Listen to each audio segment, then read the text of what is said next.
Argento, Bogdan Bakarowski, Here. Lisa Bamonte, Gina Barros, Here. Tian Brooks, Oh, Eric here. Berzadas. Tion's here. Thank you. Eric Berzadas, Here. Tom Burrows, Here. Iris Cabrera, Phil Caponegro, Yeah. Frank Carone, Here. Stephen Chesler, Here. Michael Chiricella, Teresa Cinciata, Giovanni D'Amato, Here. Aaron Drinkwater, Arthur Dibinowski, T. Willis Elkins, Julia Amanda Foster, Chairperson Fuller, Here. Joel Goldstein, Joel Gross, Katie Denny Horowitz, Here. Sonia Iglesia, Here. Moisha Indig, Ozena Kaminsky, Here. thank you, Ryan Coonan, Yoel Landau, Marie Leanza, Abraham Leibovitz, Yo Lowe, Trina McKeever, Sante Michelli, Here. Toby Moskowitz, Martin Needleman, Rabbi Niederman, Karen Nieves, Mary Odamaruk, I'm here. thank you, Janice Peterson, Dana Racklin, Bella Sable, Yes, I'm here. Can you hear thank me? you. Yes, we can, thank you. Isaac Thank Sofer, you. Robert Solano, Del Teague, Here. Tommy Torres, William Vega, Here, did you hear me?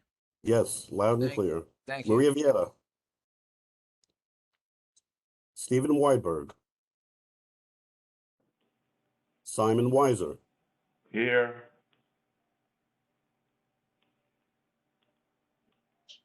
Karen Nieves is here. Jerry, it's Trina too. I'm here. Trina McKeever. okay, that's 22. Hi, Tish is here. That's 24. Okay, Trina. And Cinciana. We're waiting. Sorry, Wait. Jerry, did you get me? Who was that? Tommy, did you get Tommy? I'm sorry. Yes, I did. Thank you. Thank you. 24 and counting, Madam Chair. Thank you. First item on the agenda is New York City Commissions on Human Rights. Is anybody here to present on that item? I am. Good afternoon, everyone, and thank you so much for having me. It's a pleasure to be back here again. And for all the sisters online, I just wish to say happy International Women's Day to all. My name is Francisca Leopold. I'm from the New York City Commission on Human Rights. I serve as a human rights specialist. I came here on this platform last year to give you a little bit on our laws, but we have some updates that I just need because of time. I'll just give you a little bit from the different categories that we have.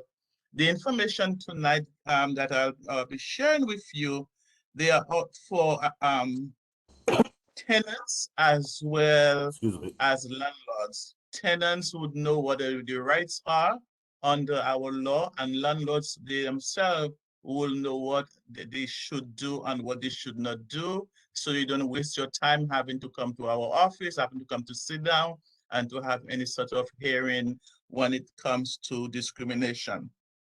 Our laws, we had some updates recently for the past 2 years with COVID. So we have some COVID updates, and some of the topics to areas that I will be touching in more or less to do with housing protection, employment, as well as public accommodation. For our last update was July 2nd, 2021. And because of harassment and discrimination on the basis of race, national origin, age, disability, which includes COVID-19 or any other serious illness, is illegal under the New York City Commission on Human Rights Law. In recent months, we have seen a sharp increase in instances of hostility and harassment directed at Chinese and other Asian communities related to COVID-19 anxiety. The Commission on Human Rights, however, and the Mayor's Office for the Prevention of Hate Crime and the Mayor's Office of Immigration Affairs are coordinating closely to educate the public about their rights and protection in light of COVID-19 related to stigma and hate crimes. If you or anyone that you know, your neighbor, your friends, your family members have faced harassment or discrimination in housing, at work, or in public accommodation, please don't hesitate to contact our office. You could go online, you could fill out the forms that we have online, or you could call us at 212-416-0197. That is 212-416-0197. Based on the current available information that we have, the Commission considered actual or perceived infection with COVID-19 to be protected as a disability under our law. Housing providers must not harass or discriminate against residents, kick them out, or ask them to leave the apartment because of fears of stigma around COVID-19. It is also illegal for a housing provider to harass or discriminate against a resident based on the presumption they have contacted or most likely to contact COVID-19 due to actual or perceived race, nationality, national origin, disability, or any other protected class. Throughout the high climate of COVID, we had quite a few persons who were put out of their apartments because of COVID. Persons was affected, they went to the hospital. When they went back home, they did not have an apartment to go back to. Persons who were being quarantined, they got no services because the super, whoever was in charge of the apartment, be it private dwelling or be it apartment building, they did not receive the services that they needed because persons was under the impression, hey, if I should go in there, then they will get COVID. Or some of those persons, they had to go to a hotel or seek accommodation somewhere else, housing accommodation somewhere else, because they were not allowed back into their residence. Even in the midst of the pandemic, protection against discrimination under our law remains in effect. And if a housing provider or believes that a resident had a bad COVID attack, they cannot retaliate or discriminate against the resident, for example, seeking to remove the resident or charging the resident additional fees for cleaning or disinfecting the building. Housing providers may take reasonable steps to protect the health and safety of the staff and resident, and should follow local, state, and federal and health orders, and also the recommendations that is offered to them. Also, as we know, we have quite a bit of landlords who do not accept vouchers from tenants. Some landlords refuse to rent to anyone who has a voucher, or if this person are already renting and then they took over the building, then they want those persons to vacate the premises. So under the COVID emergency rental program, housing providers are prohibited from discriminating against tenants because they use the COVID-19 emergency rental program, which qualifies as a lawful source of income under the law.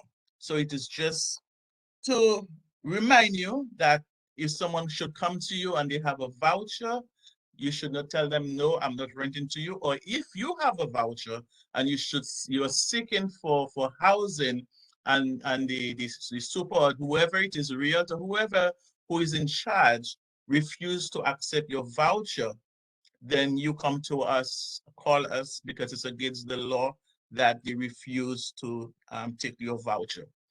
Okay. When it comes to employment. Because of time, I'm rushing because I know I have limited time. Because of employment, under the employment protection, it is also illegal for an employer to harass or discriminate against an employee based on the presumption that they have contacted or most likely to contact COVID-19 due to their race, their religion, the national origin, or disability, or any other protective class. It is, if you are experiencing any, have experienced any of those, please contact us. Even in the midst of the pandemic, protection against discrimination under our law is still effective. Employees may take reasonable steps to protect the health and safety of the staff and clients, and should also follow the local law, the state and federal public law orders and recommendations. However, employers must be sure that the policies and practices include those implemented to respond to COVID-19. Do not discriminate against or treat workers less well based on their race or the religion or the national origin or citizenship status, moreover, and their disability. Treating employees less well includes action that employers may take out of benevolence, such as excluding from workplace employees who are at higher risk. We had employees, because of persons' age, they feel, okay, because you are maybe in your 60s, you are most accessible to contracting the COVID-19. And then there were so many, and because of disability. However, COVID-19 under our law is stated as put in a class as a disability. So if someone is sick, the employers have to make certain arrangement and certain accommodation for those persons, that days to be home, to recuperate, and change whatever it takes to accommodate your employer. If you as an employee and you have experienced any sort of harassment or any sort of discrimination because you contacted COVID-19, you went to your job and persons kind of shun you, they don't want to come close to you, or they're throwing remarks and see you as an eyesore, or they want to keep far from you, this is being discriminated and you're being harassed. And if you experience that under our law, if you experience any type of harassment, you have 1 year to file a complaint. You can call 311. You can go on our website and you can fill out the information there, and then someone will contact you. Before I leave, I'll also give you my telephone number, and you wish to call me. If you have a friend, a neighbor, a family member who have experienced anything when it comes to the housing or anything when it comes to employment, please reach out to us. And if we have any landlords online right now, please just pay attention, because usually there is always a fee, and then you have a lot to do. And then if a complaint should come against you, then you have to sit in a training and hear the very same thing I'm telling you right now. You have to go through the process, and it's a long process. So please take heed. Also, when it comes to public accommodation, and I know many of you know I will not ask the question and expect feedback, again because of time, because your public accommodation would be the church, your library, your restaurant, wherever outside of your house that you'll go out, you know, to shop, recreation, to eat or whatever, in the park, wherever, in the bus or in the train, that is public accommodation. And if you should go out and anyone who would have harassed you, and you experience any sort of discrimination outside when it comes to public accommodation, please contact us. You go to a restaurant, and because of your national origin, because of your religion, or whatever that it may be, that you feel that you have been discriminated, you maybe going into a restaurant and maybe you were there before a group of people, and those people came in after you and they're being served, and then you are being ignored, and you feel that you've been discriminated against because of your race. You're being discriminated against. But when it comes to COVID-19, a lot has changed because when it comes to the healthcare system, a lot of persons have been to the doctor, they've been to the different hospitals and even the small clinics, and they were being discriminated against. And there have been a lot of discrimination and hostility, attacks on the street due to COVID-19. And I know many of you would have heard the attacks on the Asian community and persons who just attack them. And there is so much happening with them because of what the propaganda that was placed out there that COVID originated from China and they brought COVID and then they were just being mistreated. And it is wrong. It is against the law.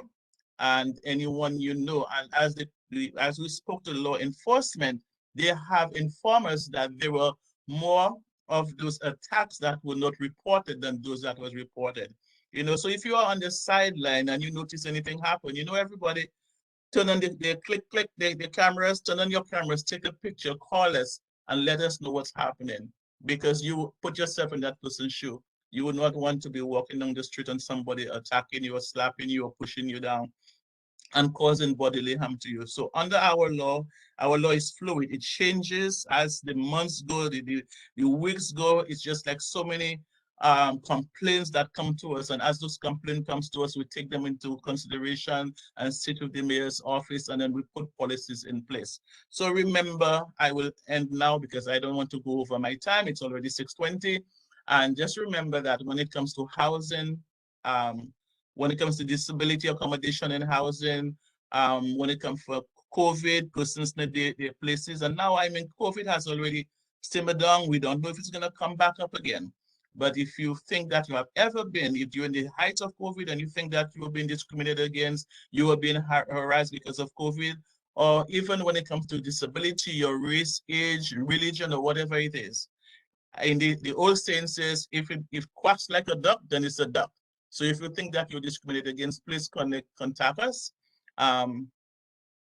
I will, before we end, I will give you my telephone number because I have to look for, since I don't call my number, I don't really remember it by memory. So I will give you my telephone number once again. My name is Francisca Leopold. I'm happy to be here. Our presentation, it's like an hour, and we have so much more to give. And I just hope that one of these days that we'll be able to give you an extent of all the information and policies that we have in place so that you could use and it will be beneficial for you. Thanks again for having me here, and I will sit in and give you my information later on. Thank you so much. If you have any questions, then... Does anybody have any questions? Does anybody have any questions? I don't see any hands up. I guess not. So you want to give us your phone number, Francisco? Yes, I will get it from my bag and I'll give it to you right away. Give me 1 minute, please.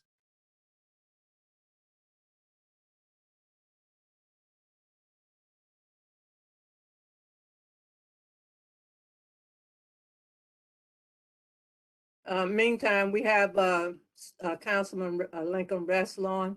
So Lincoln, would you like to speak now? And then when you finish, Francisco, come back and give us the phone number. That would be great. I really appreciate it, Chair Fuller. It is good to see you. It is good to see everybody at CB1. I hope everyone's March is off to a good start. Just some quick updates on our end that I wanted to share. We brought our majority leader, Senator Schumer, out to Newtown Creek about 10 days ago.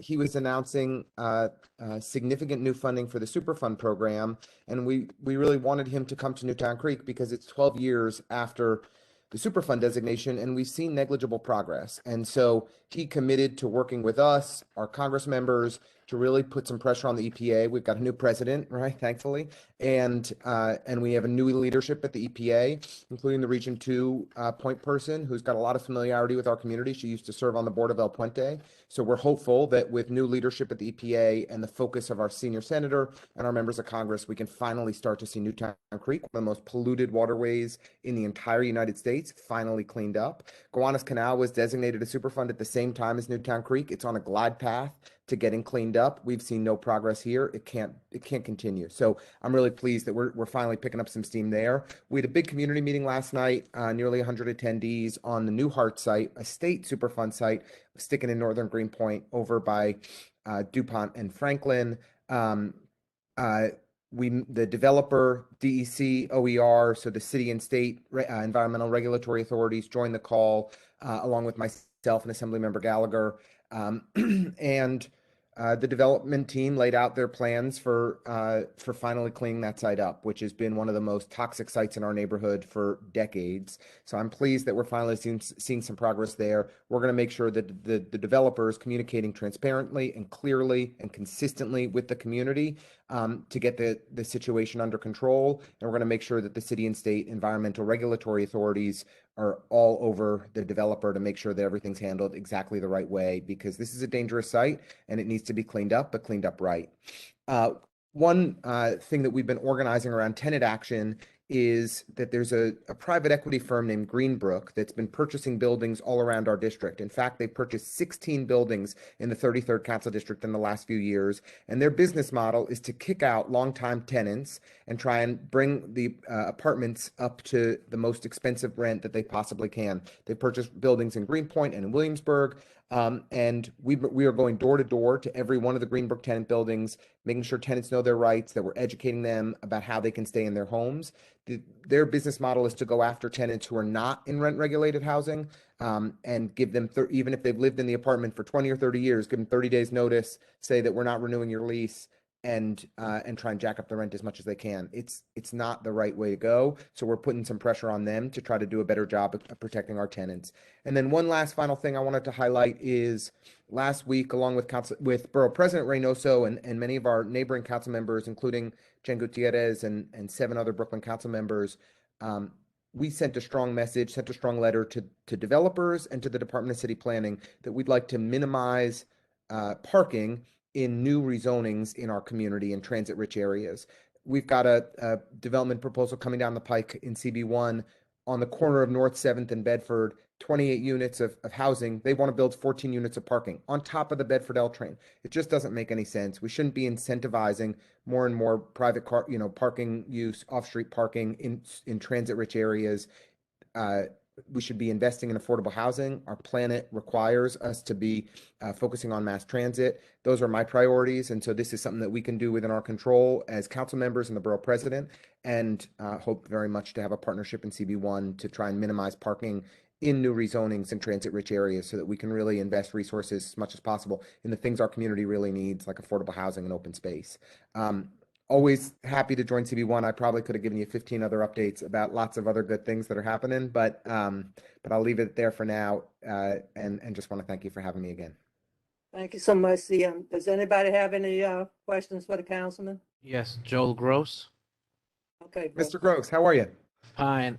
I would like to ask behalf of the community around the BQE, as you're working on the waste over there, the asthma rate is extremely high around the BQE. If we can do some, like grow more trees around the BQE, that's going to help out with the asthma rate around.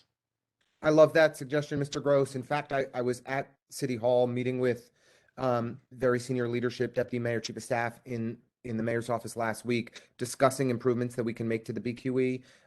And it's true. We have an asthma belt that runs, that exists in our community for the people who live in proximity to the BQE. And we need to do more in the South Side. I've long loved the proposal that Diana Reyna started with and that Antonio championed, to think about covering at least a block or two of the BQE with green space. But I think more park space, more trees around the BQE could really help our air quality, and we should look at how we can get more trees planted in every possible place. So thank you, Mr. Gross, and thank you for your leadership at the Jonathan Williams Plaza Tenant Association. You do a terrific job.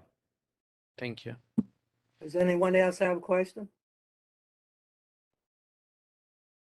No? Thank you, Councilman. And Thank you so for much, everything Chair Fuller. you're Hope you have a doing. great night. Likewise, thank you so much. Okay, Francisco, you have the number?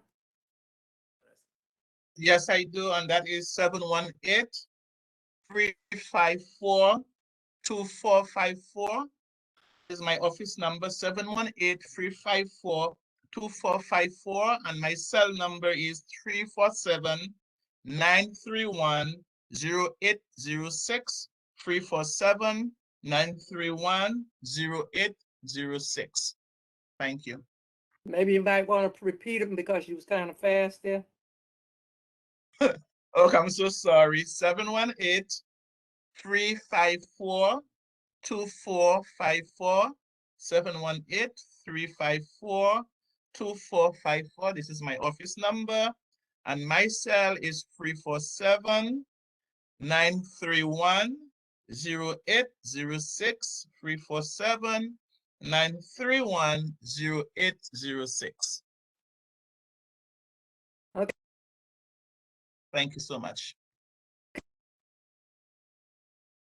Next item on the agenda is a presentation of an equity and annuity to be formed by Moonrise Ventures, doing business as Williamsburg Market.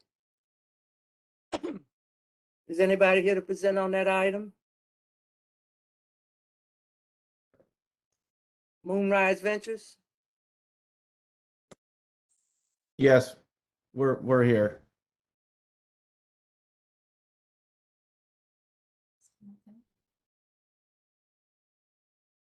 Can you guys hear me? Yes. Yeah, Alice, I'm trying to figure out how to raise my hand so I can introduce this, but I can't figure it out. Oh, there it is. I found it. Okay. You got it? Look under the participants list. I found it. I found it. Hi, can you all hear me?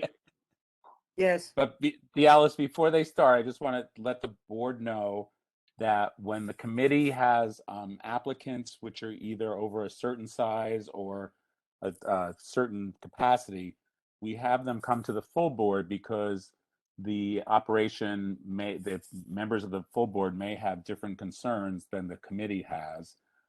This location, as I understand it, I'm not familiar with it, but other committee members are, has been a market where certain kiosks had liquor licenses, but now that there's going to be a change in the way that the alcohol will be provided in this location. So we asked the group to present what the operation is going to be, how it's different from the way it was operated before. And then if anybody on the full board has questions about it, I would ask that you ask questions because they're going to come back to the committee at the end of the month for us to review it. Okay. Thank you, Tom. Okay, you can proceed. Thank you. Thank you, Tom. Nice to see you. Before I proceed, I just want to make sure my entire team is here. I see Cam Schur. I ask that the host of this meeting promote James Whitfield to panelists as well. His hand should be raised.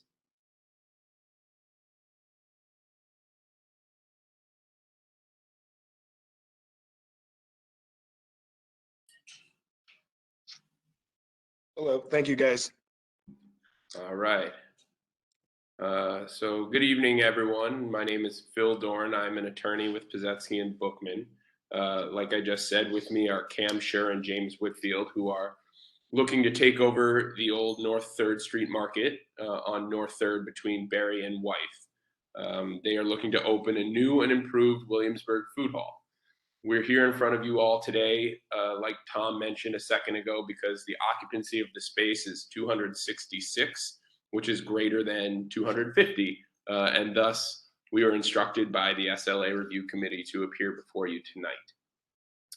Cam and James are seeking to bring a food hall back to that space on North 3rd, but with several improvements. The food hall will be an incubator for young chef-driven concepts focused on unique and high-quality food options.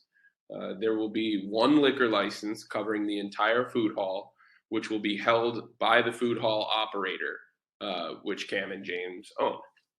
They will be the one and only party serving alcohol. They will be the one and only party controlling the alcohol, and they will be the only party supervising the alcohol. There will be several kiosks within the food hall that are selling food, but those vendors will only serve food, no alcohol. All the alcohol is served centrally through Cam and James's entity. And that comes in the form of a bar that's located in the middle of the premises and table service. This is the exact business model of Smorgasburg, as well as Brooklyn Flea, both of which are in your community board. So you may be familiar, but I'm of course happy to walk through the legal logistics even further. The market will be an all-day operation serving 3 meals a day, breakfast, lunch, and dinner. Background music only at conversational levels. No DJ, no dancing, no promoted events, anything along those lines. And the last couple things I'll say, Cam and James, who already attended the SLA review committee meeting last month, spent several hours collecting petition signatures outside the premises from residents of the community nearby and residents of the actual building itself. Since that meeting, to address the concerns of some of the committee members that we heard last month, they've spent even more time speaking with and collecting signatures from the tenants in the building. They've also crafted a detailed security plan as requested by the committee, which we have submitted to the community board to ensure that noise and traffic control as well are under control, as well as full SLA compliance. Lastly, I just want to mention that the members of the committee requested a walkthrough of the premises just to kind of get a better feel of what the place looks like. We have made several attempts to do so, to coordinate a walkthrough. While we have not met with any board members before this meeting due to no fault of our own, we will be meeting with one of the co-chairs of the SLA committee on Thursday, which we of course are looking forward to. So I'm sure there might be some questions, so I'm happy to pass it on to you all.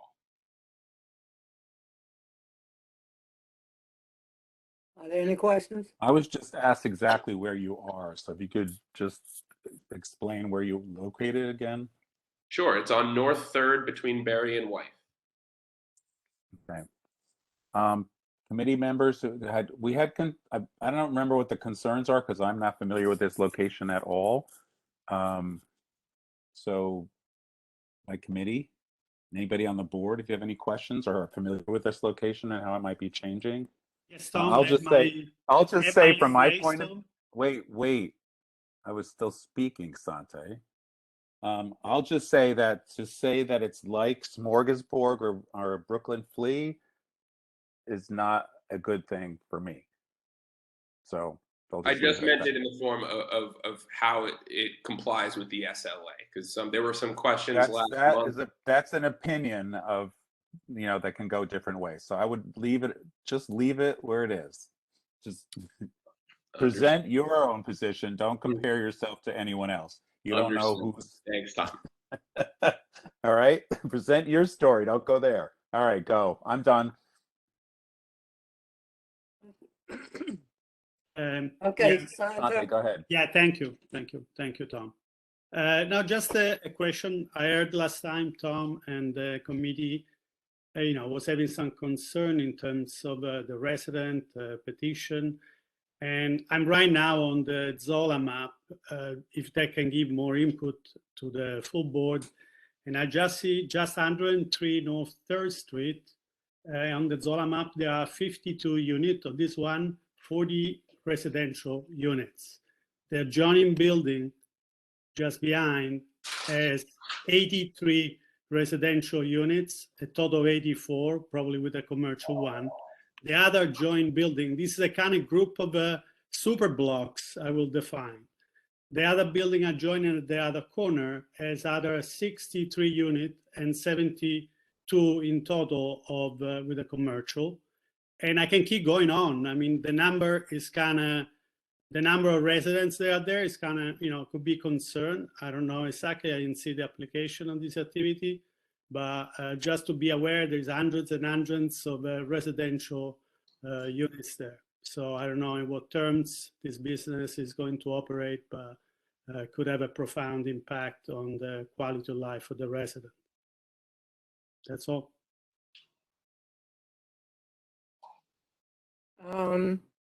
Logan, you had your hand up? Yes, my concern is just that's how the applicant reached to the community, especially that's the apartments building that is across the street, and the building by itself, which been 103 North 3rd Street and the residents of the attached building to the applicant address. That's my biggest concern.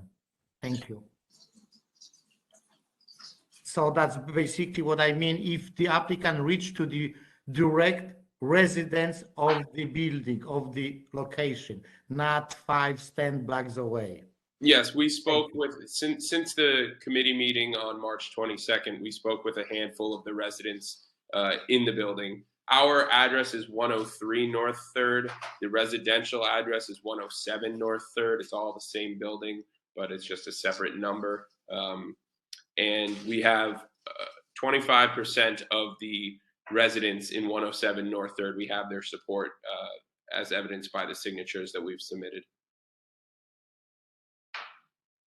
Just to layer on a tiny bit on that, you know, there isn't a way to legally solicit every single person. So what 25% of the building is a result of is 30 plus hours being outside in the cold, just hoping people come in and out of the building. We're not allowed to go door to door in the building. And so what we found is because the use is very appealing, it's interesting food, the people in the local neighborhood really want the market back, and because the music is background level and it's not disagreeable, the vast majority of people that we can actually meet with, I mean the vast majority, have signed in support. It's just it's a matter of not being legally permitted to go door to door, so it's hard to get to every single resident in the building to get their official sign off, but we've done Thanks, Cam. a fairly diligent job.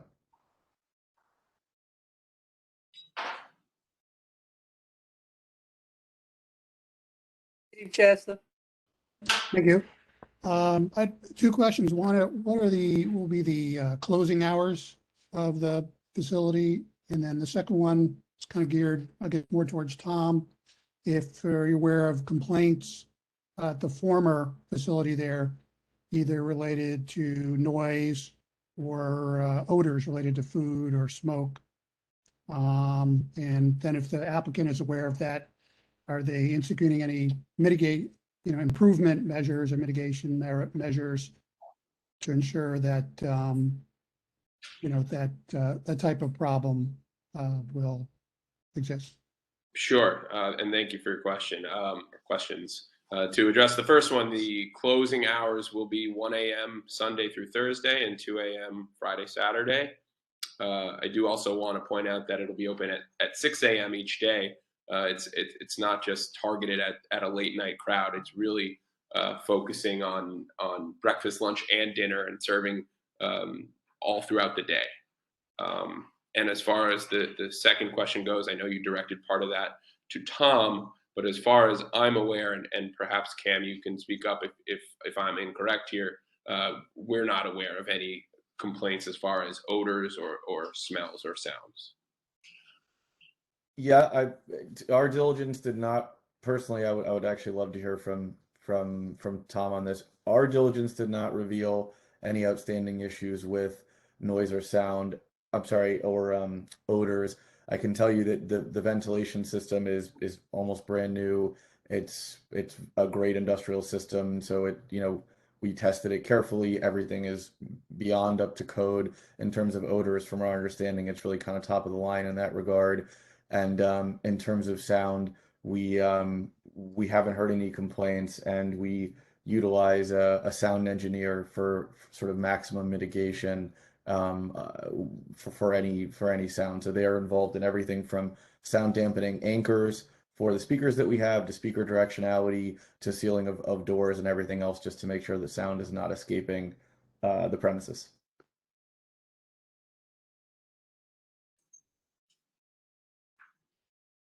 Dana? I just had a question for the operator. So Cam, and I think they said there's one more. How did you come across this venture? Are you familiar with the community? Do you hang out here? Do you have any community ties personally? And I'm not sure if this was asked already or was asked in committee, but do you have any other food operations or bar operations to reference? Yeah, definitely. For sure. So I first came across this opportunity because I loved the old market. I've lived in Williamsburg for years. I'm a resident here in CB1. I live on North 7th and Kent.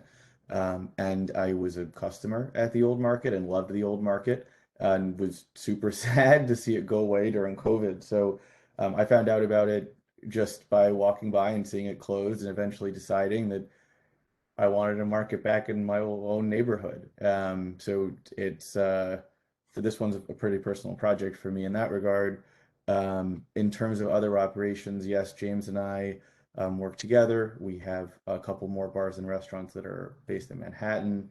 And while this is our first official food hall, so to say, James has worked for many years in hospitality and worked at hotels that have multiple vendors in a central bar, so kind of a similar setup. And as for myself, I used to assist at Chelsea Market, and I used to handle their leasing sort of a number of years ago. So I'm familiar with the business model. So lots of experience in hospitality generally, but this is super local for us. And like I said, I live just a few blocks away.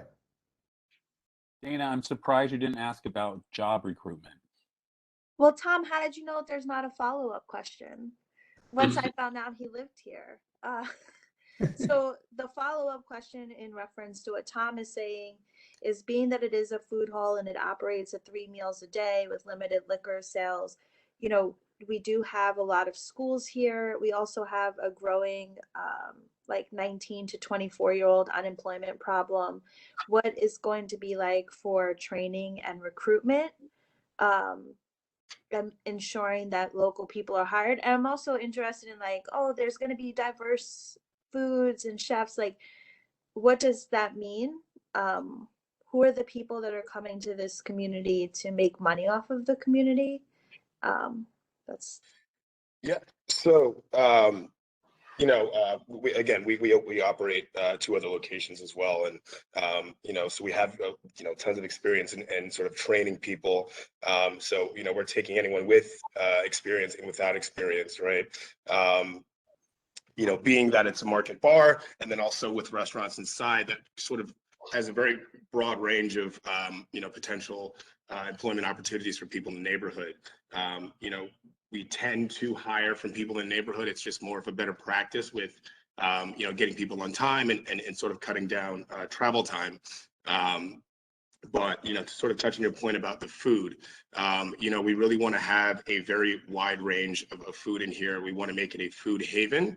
And just as much so, we want to make sure that it's also family friendly. So I know that you mentioned you know, the younger demographic as well. This is something that's going to be open to, you know, not only families, but, you know, the younger demographic as well that you just mentioned. Can I come off on your question here, Dana?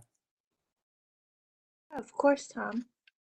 All right. So what we really want to know is, have you gone to the various job development programs in the neighborhood, or are you just going to do Craigslist hiring?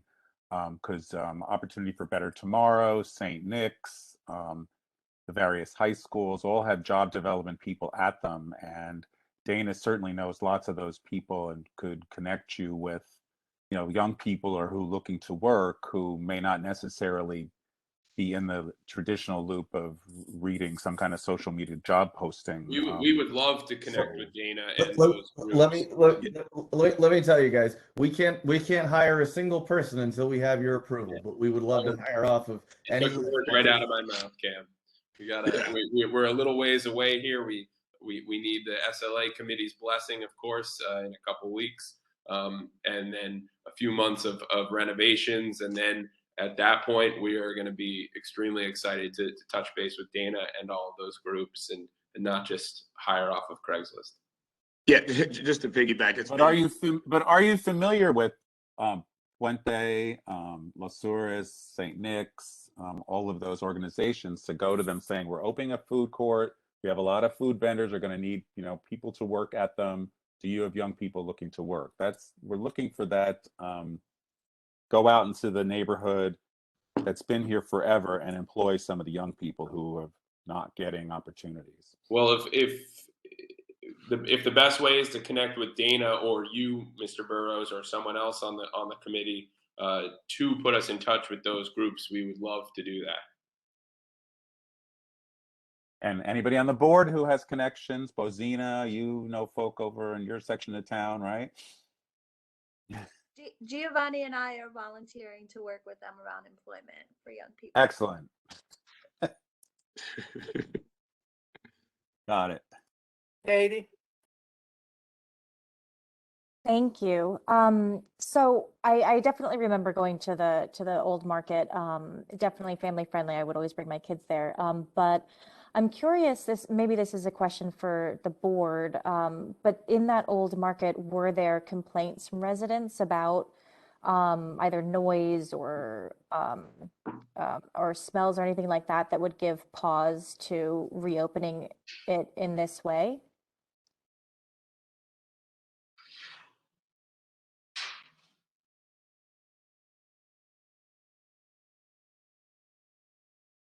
I'm not focusing on the last person. I'm just focusing on the new person. Yeah, that's fair. I was just curious, because there seems to be a lot of concern about how the residents will respond, but if the market already existed and there were no concerns, then I wouldn't necessarily have any concerns with this moving forward. The licensing was different with the old market. This is going to be one alcohol sales, and then people can go to different food vendors. Before, it was like specific ones had licenses and you had to stay with that licensee to drink. You couldn't walk around the whole food court. I would like to add and just to reiterate. So just want to make that's all. What Cam said earlier is, I would like to take the silence as there were no complaints and no one's aware of any objections. But if there were any, like Cameron said a minute ago, we've hired sound engineers, we've updated the exhaust systems. We're taking all the measures we possibly can to ensure an improved food hall from what it was a few years ago.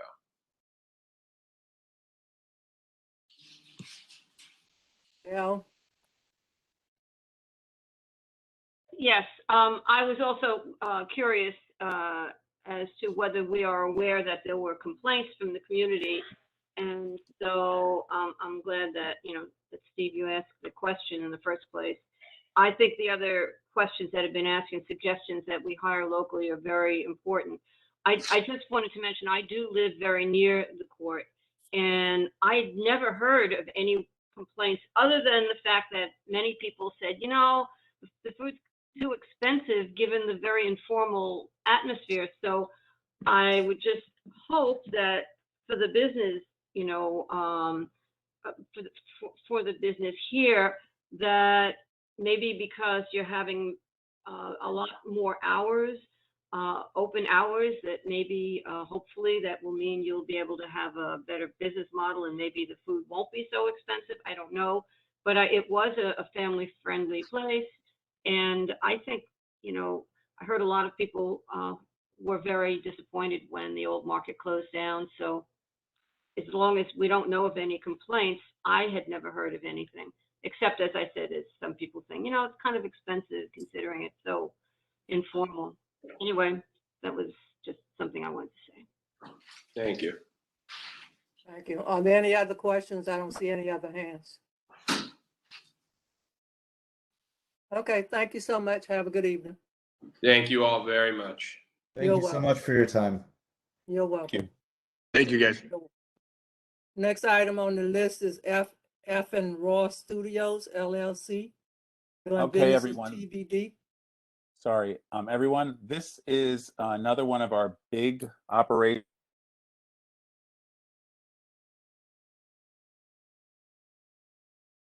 You froze, Tom.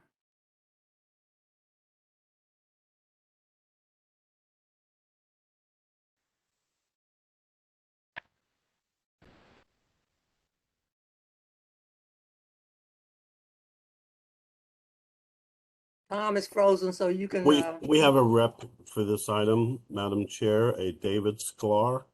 David? Okay, David, proceed. So this is JU. I'm the representative for that. David, Daniel? Hi guys. Sorry, my software just shut down. I had to reopen it. All right, this is Jay Yu. I'm the representative. Um, uh, for the FN Raw Studio LLC located at 70 Scott Avenue. We are applying for the on-premises liquor license, and Daniel Scala is a member, and then Michael Ruger was a managing member. The premises will be the event hall serving as art exhibits, weddings, birthday parties, musical events, and etc. And operating hours are 12 p.m. to 2 a.m. Sunday through Thursday, and 12 p.m. to 4 a.m. Friday and Saturday. And we'll serve food, music, dancing, BJ. It is about the 5,200 square feet with 10 tables with 60 sittings, and we do not have any outdoor spaces. The details of Sorry, everyone. I crashed. Can you hear me? We always ask group organizations over 250 to make a presentation, whether we think there's a problem or not. And this one, I believe, is over 500. So that's why we asked them to come. And as I was saying, when Spectrum crashed on my street, just came back. This is in the industrial park, AKA entertainment district, that the city doesn't seem to like to put any infrastructure into. So I did speak with this applicant about joining with the other clubs over there about trying to form an organization to maybe improve that district so that there could be a truly safe, well-lit, well-traveled entertainment area. But because they're over the 250, they had to come and make a presentation tonight. So we didn't have any specific issues with them, but we just wanted people to be aware of that they were coming and then have any questions that you had. Sorry I crashed though. Okay, you may continue, Mr. Yu.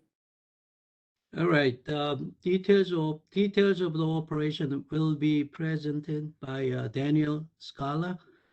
So can you speak to them regarding business operations?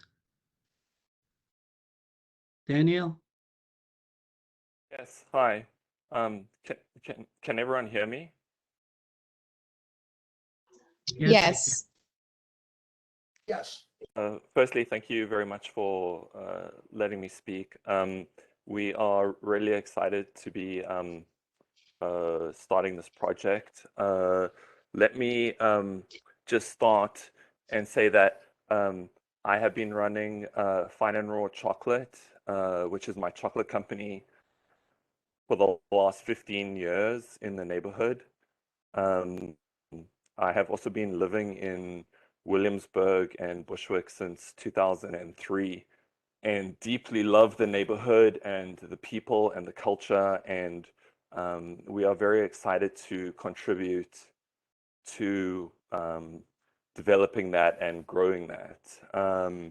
I really appreciate what was said earlier about the area that we're in, which is starting to become something in terms of nightlife and culture.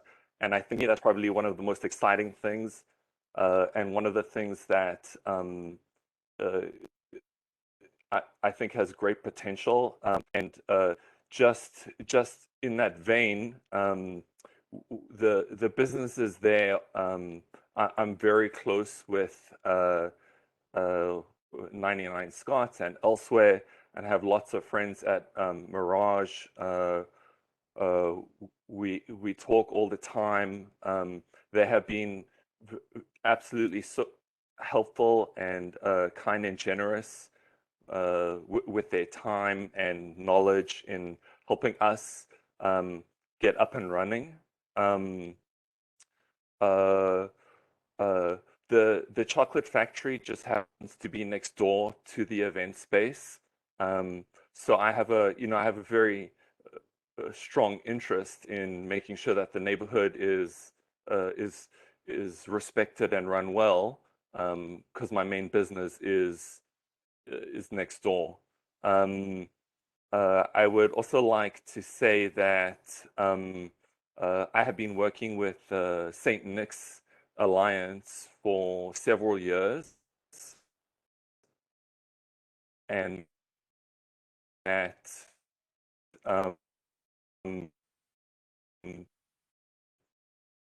philosophy and as for the operations, the actual operations of the business, we are essentially running a multi-purpose, multicultural event space.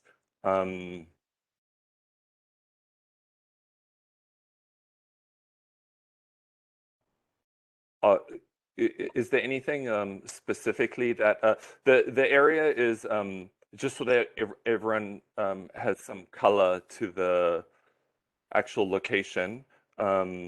It's on 70 Scott Avenue between Johnson and Randolph, which is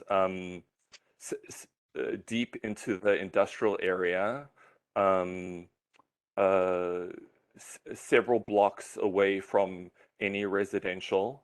During the day, the chocolate factory makes chocolate there, and there's some other industrial activity, which then basically ends around 4 p.m. And it clears out. That's generally when most of the events happen. We are also 5 minutes away from the subway. For the past several months, we have been running the event space with temporary licenses. We actually have been working with FDNY already.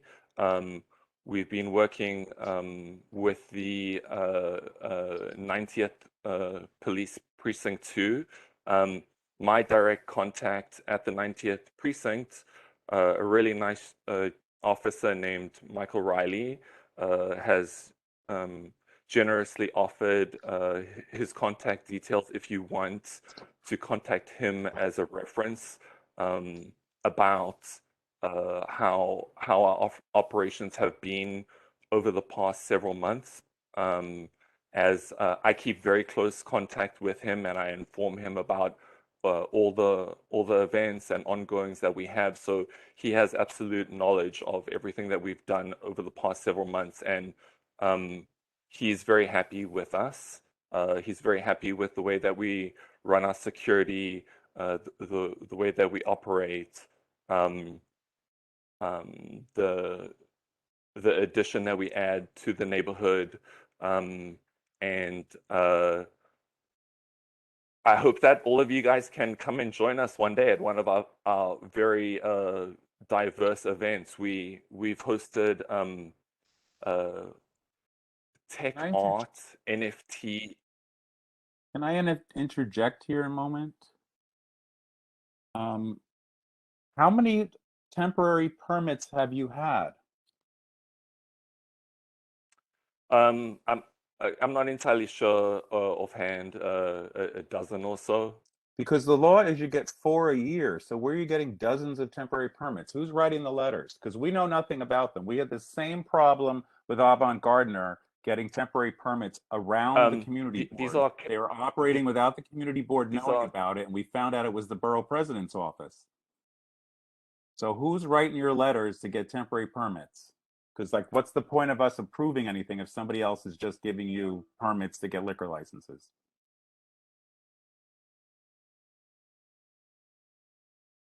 We've been hosting events with other companies who come and run. That wasn't the question. The the question was who's who's writing your letter to the SLA saying you should get temporary permits. Liquor licenses are supposed to come through the community board. If some elected official is writing letters on your behalf, then what's the point of the community board doing anything? I'm just going to comment, Tom. I think his video was frozen. Could you hear me? Basically, yes. Yeah, could you hear me? Yes. Yeah, Daniel, how are you? So at first, I was going to say I was waiting for a natural break. I wanted to say that I'm a neighbor of Daniel's in a building that I own in Bushwick for probably 8 years or more. That's not the point. There's somebody who goes around the community board on a regular basis. Tom, I think he misspoke. I think he's using the wrong words because I know about the events that he runs. That's why I'm giving you my. Avant Gardner did No, 27 but events. Daniel The doesn't run borough a club. president signed Daniel letters doesn't. Okay, for. guys, Let me just calm Tom, down one at a let time. me. Yeah, Alice, is it okay if I speak? Yes, but Thank you. we're trying So to. all I was just explaining that I have personal knowledge because I literally am down the block, and I buy Daniel's chocolate for my hotel, and I'm, he was a tremendous value in the Moore Avenue district for years, volunteering his time, helping the community, and in a myriad of ways. I believe, I'm not a lawyer, but I believe what he was trying to say was that he co-hosted with other groups, and I'm assuming they were using catering licenses because he does a lot of educational events, for example, around NFTs. So I don't think he meant that he was getting an actual temporary liquor license. But I wanted to say that for anybody who has questions about the quality and caliber of Daniel as an operator and our experience with him as a neighbor for literally 7 or 8 years. And I think I was at 1 or 2 of his events, but I'm very familiar with what he's done. You're welcome to reach out to me separately, and I can serve as a reference as well. And Daniel can further clarify on the liquor license. I was just wanted to vouch for him, Tom. So I didn't mean to interrupt. Toby and Okay, the thank you board. for your input, Toby. Toby and the board. Go ahead, We Tom. have this continuing problem with everybody who's got a complaint about a liquor license coming to the community board. And then we discover that someone somewhere else is writing letters on behalf of applicants for them to get temporary permits that we know nothing about.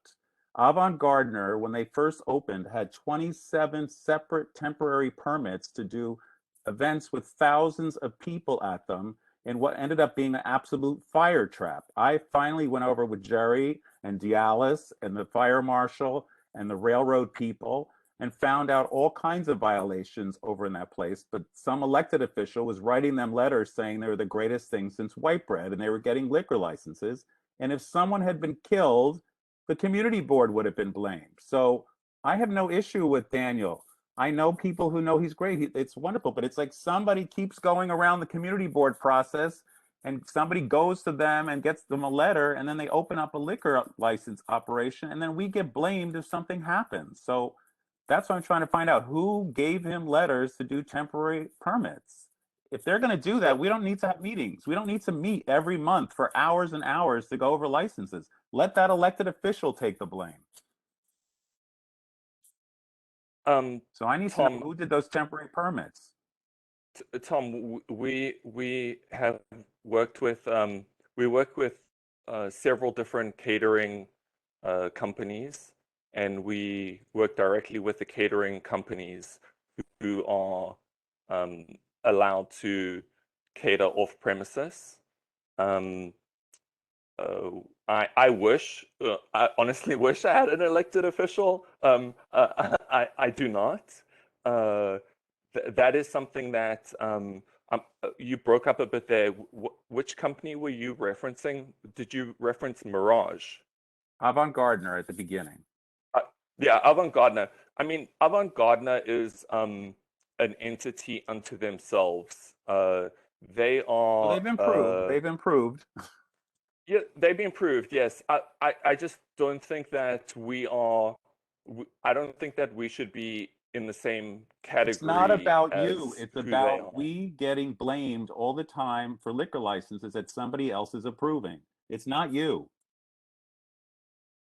It's the system that goes around us. It's like, what's the point of the community board if liquor licenses are going to get issued without us having any input? Yes, no, I totally agree. I'm not sure if that's a general complaint about the process or if there's something that I can help explain.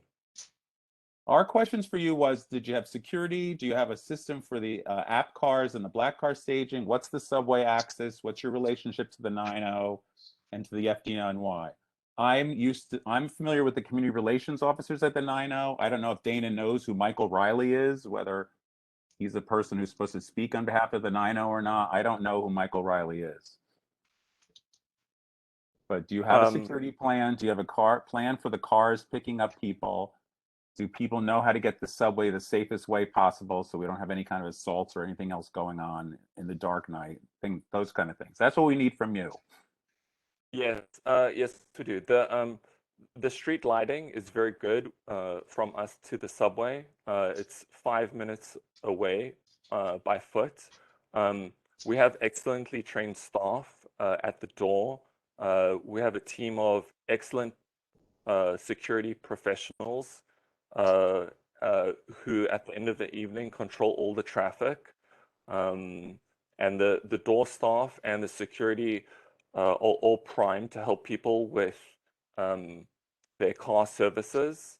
And like I said, I'm sure that if you speak to Dana, she'll tell you who Michael Riley is, and he can vouch for the way that we run operations. I just don't want anybody to die on my watch. That's all. Me too, absolutely. No, that is, we want to be in business for a very, very long time. And I've already been part of the community for a very, very long time. Oh, look, Marie has her hand up. Okay, Maria and then Karen. I'm sorry, maybe my computer froze. What is the hours of operation again? Can you go over that? Okay, it's a 12 p.m. to 2 a.m. Sunday through Thursday, and 12 p.m. to 4 a.m. Friday and Saturday. That 4 a.m. is a kicker. I was just wondering why that was so late closing. Is that okay with everybody? I mean, is there any concerns about 4 a.m.? That's our nightlife district. They're all closing that late. Oh, okay. Some of them even want to go all night. Some of them want to go all night long. That's when we get crazy. The ones that want to go to 6. So But everybody wants to yeah, go- over there. Is it just, okay. That answers my question. Thank you. Yeah. Thank you, Leandra. Karen? Karen Nevis? Hi, Tom. Hi, everyone. Yeah, I just wanted, to point out, I totally understand as far as Avant Gardner and the struggles, and believe me, I still meet with them and meet with the businesses, but they are definitely completely different from what Daniel is doing. As he mentioned, it is legal. You could have off-site catering, with licenses to provide the food and the alcohol. And that's pretty much what he's been doing. I just wanted to also point out, really during the week, as he mentioned, it's a multicultural, event space. So he's doing weddings and those types of events where they're not going until 4 in the morning. So it's really right now only, the weekend that he mentioned that, they're going to 4 a.m. So I just wanted to point out, believe me, Avant Gardner was very not forthcoming at all, from early on with the temporary, and I don't know how they got all those temporaries, but that was part of the problem. And, they have cleaned up their act. However, we still continue to work with them in the businesses when issues do arise. But I just wanted, to mention, we've known Daniel before he opened up his company when he was making chocolates in his, studio, and how, he has grown and, rented a space and then finally was able to purchase, his property. And we saw how dedicated he has been to the community and really wanting to employ workers and put his experience and really be part of the community that he's lived here for so long. So I just, wanted to vouch, for Daniel as a person and as an employer and as a manufacturer, in the area. Karen, you know that if something came into your territory that you weren't happy with, you'd let me know. So I had to make sure you knew what was going on. So there. And believe me, we're, everybody's saying that it's, listen, unfortunately, the zoning, city planning doesn't want, to help us out as far as, Right. with manufacturing is concerned. So that's kind of out of our, hands. However, I just, again, Daniel does have a manufacturer right next door. So, No, we, obviously we don't want everybody saying that it's a nightlife area and this is what it's, becoming. Obviously I would like to preserve every manufacturing space we can.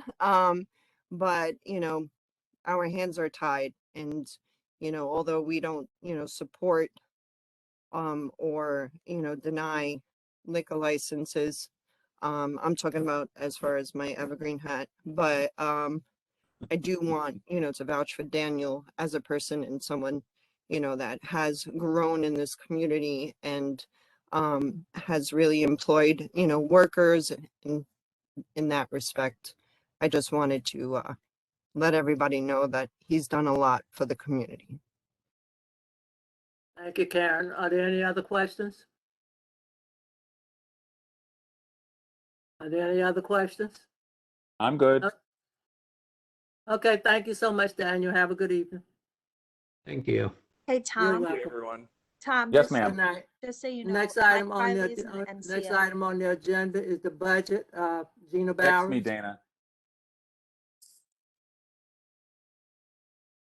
Gina? I didn't know I was presenting on the budget today. Pardon me? I didn't, I wasn't on the agenda to present on the budget. I can't hear you. Oh, do you hear me? I wasn't aware that I was presenting today. The budget. It's on the agenda, on the agenda, you're supposed to ask people if they have any comments or questions on the budget. Okay, well, any comments or questions on the budget that was presented? This is the budget that was presented in November. That we voted on. I thought it was part of the public hearing. Oh, any comments or questions on the budget? Does anybody have any comments or questions on the budget, Steve? Yes, thank you. Yeah, I just had a question about timing of the various stages of our capital budget process. Like when do we physically comment on the district needs statement? And then when do we have input on the priorities for capital projects and for expense? What is the timing on those things? The timing for the comments was in November. Now we have a public hearing to comment on the new budget that's coming out. However, we haven't had a committee meeting on this, or I haven't received full information on it.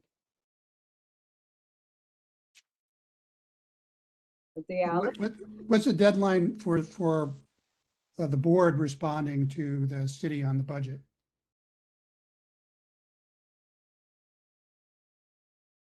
I would have to ask the Alice. The budget, I think the budget, they're gonna end the budget April 1st or something. Council and city is working on the budget now. So we gotta get our comments in now. So the comments. This is the last time to comment on them. Are there any other questions? Okay, thank you so much, Gina. Okay, thank you. You're welcome. Sorry, I'm sorry, Chair Fuller, I had my hand raised. I didn't see it, sorry. So just to clarify, because I'm a little confused. So it's the city's fiscal 23 preliminary budget that we're being asked to comment on right now, or is this a different CB1 budget and priorities? I think it's 2023. Correct me if I'm wrong, Gina, Jerry. This is for comments that on the mayor's recently released budget, and comments are due on or before March 21st. And so the agenda item is asking us right now to comment on the mayor's preliminary budget. She started asking in November. Now we're down to the wire.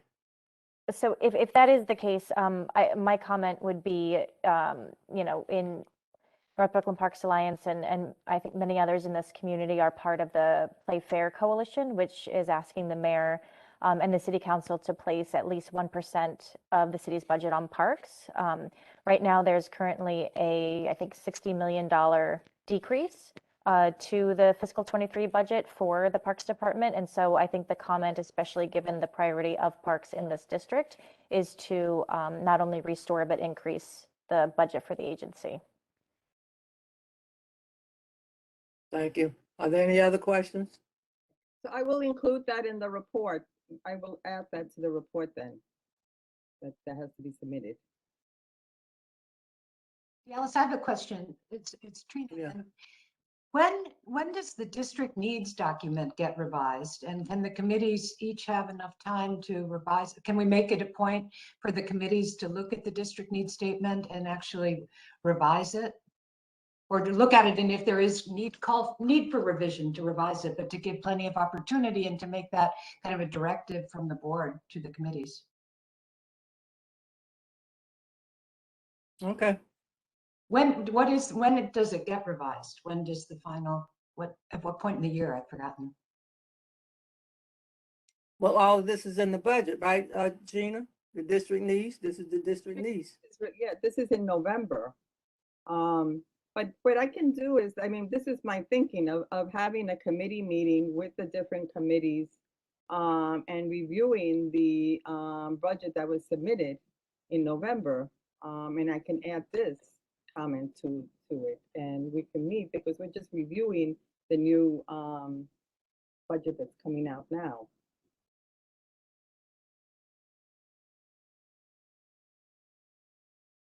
Your statement would have to be made tonight and incorporated tonight in your comments. We have to send this out on or before the 21st. So it has to be voted on this evening. Do we need to vote on Katie's suggestion about concerning the parks budget? I would recommend that. I would recommend that if the chair of the budget committee agrees to incorporate that in the comments. Yes, I would incorporate that in the in the comments that were incorporated in November. But do we need to vote today? If you're gonna get it into the this report for tonight. It has to go in on or before the 21st. So this is the only board meeting that you have the opportunity to vote on them.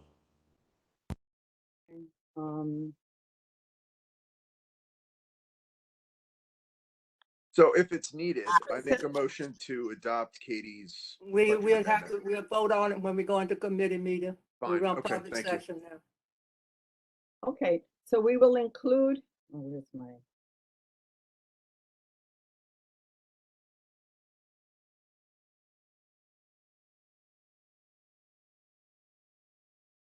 So when we go to committee reports, Gina.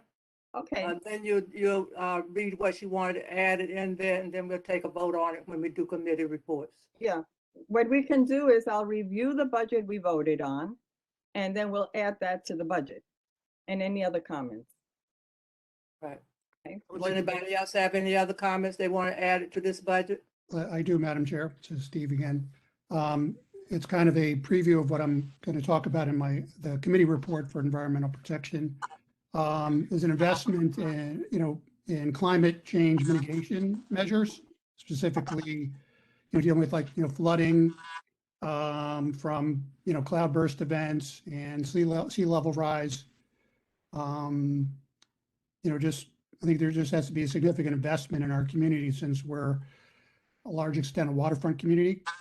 So we need the city to invest in infrastructure changes, park design, transportation, all facets that are affected by the worsening effects of climate change.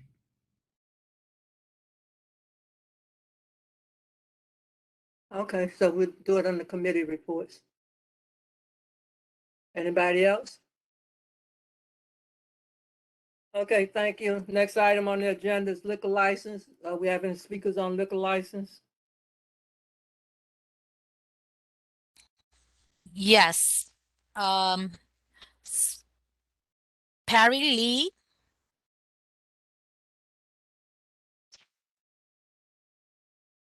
Not here. Nicole Slablik.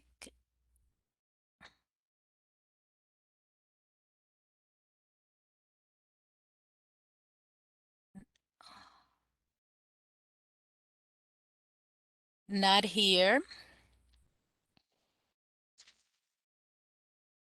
Marcena Woolert.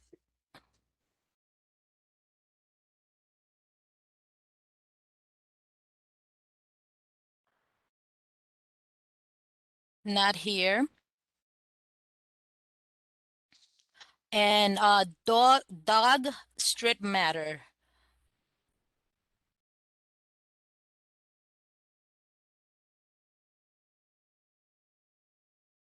Not here.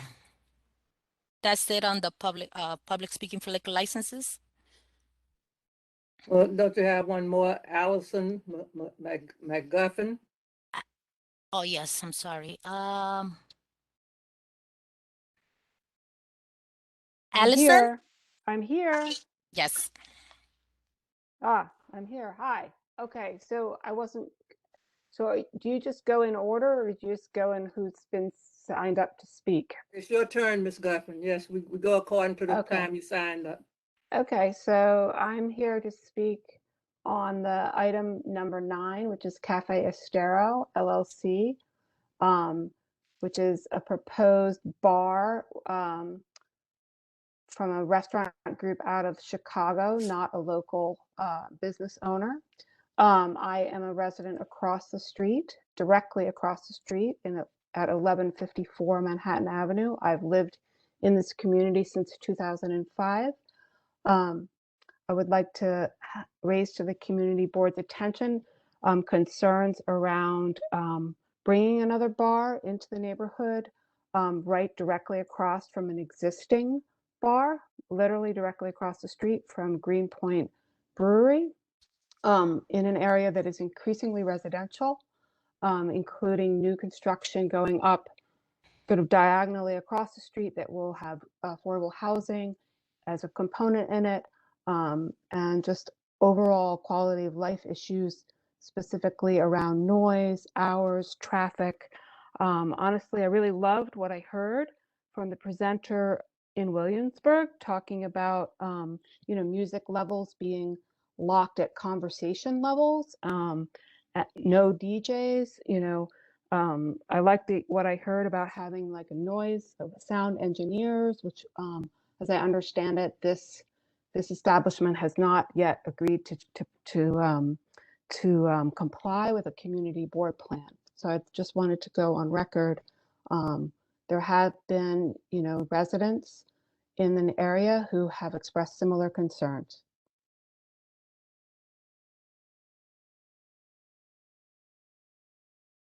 Thank you. That's it for the liquor license, right, Joanna? Yes. Thank you so much. That concludes our public session. Can we have a moment of silence, please? And let's dedicate it to all the refugees all over the world that's out there trying to find a place to lay their heads.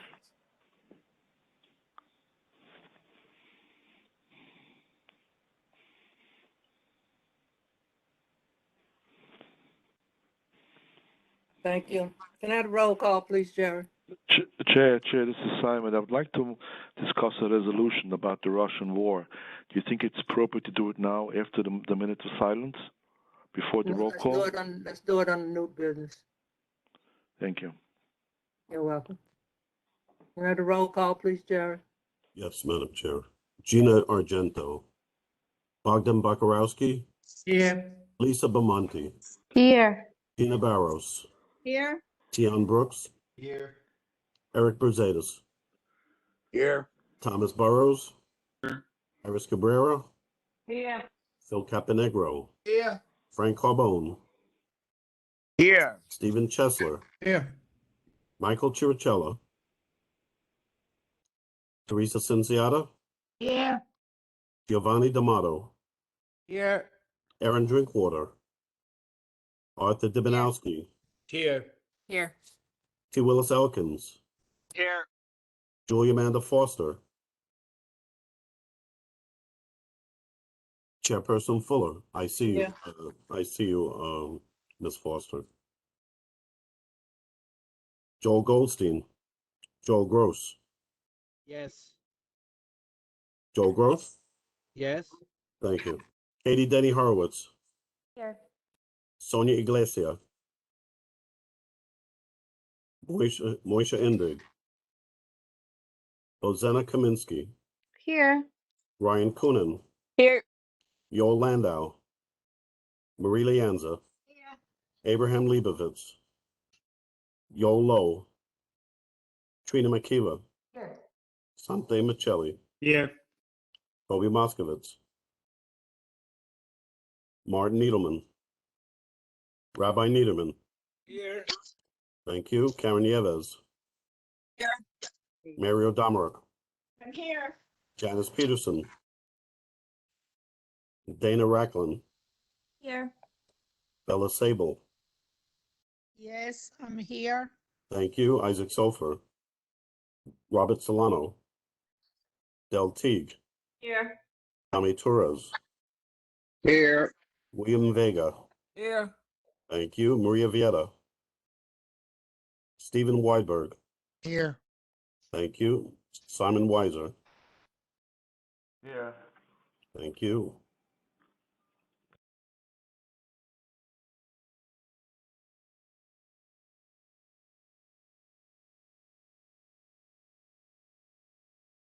"34 members answering the call." Thank you, Jerry. Can I have an approval of the agenda? I make a motion, Rosina Kaminsky. Joel Gross, second. Rosina and Phil Cabernego, all in favor? Aye. Aye. Against? Abstentions?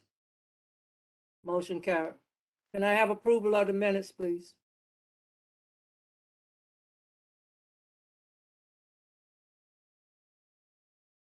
Joel Gross.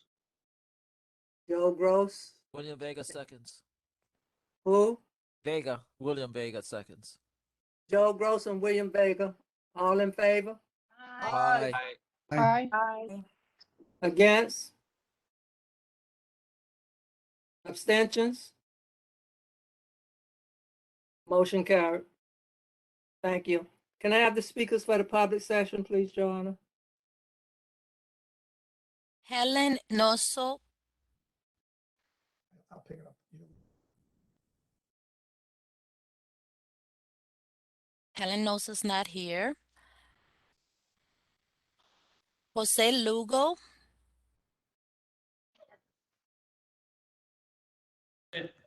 Present.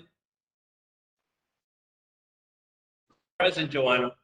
Yes, go ahead. Hi, okay. Well, I had lost my video, so I'm just gonna only speak through the audio. I wanna thank you for providing us thank you for providing us the opportunity to speak to the community board tonight. I'm a member of the community and also part of a group who uses the handball courts at McCarran Park.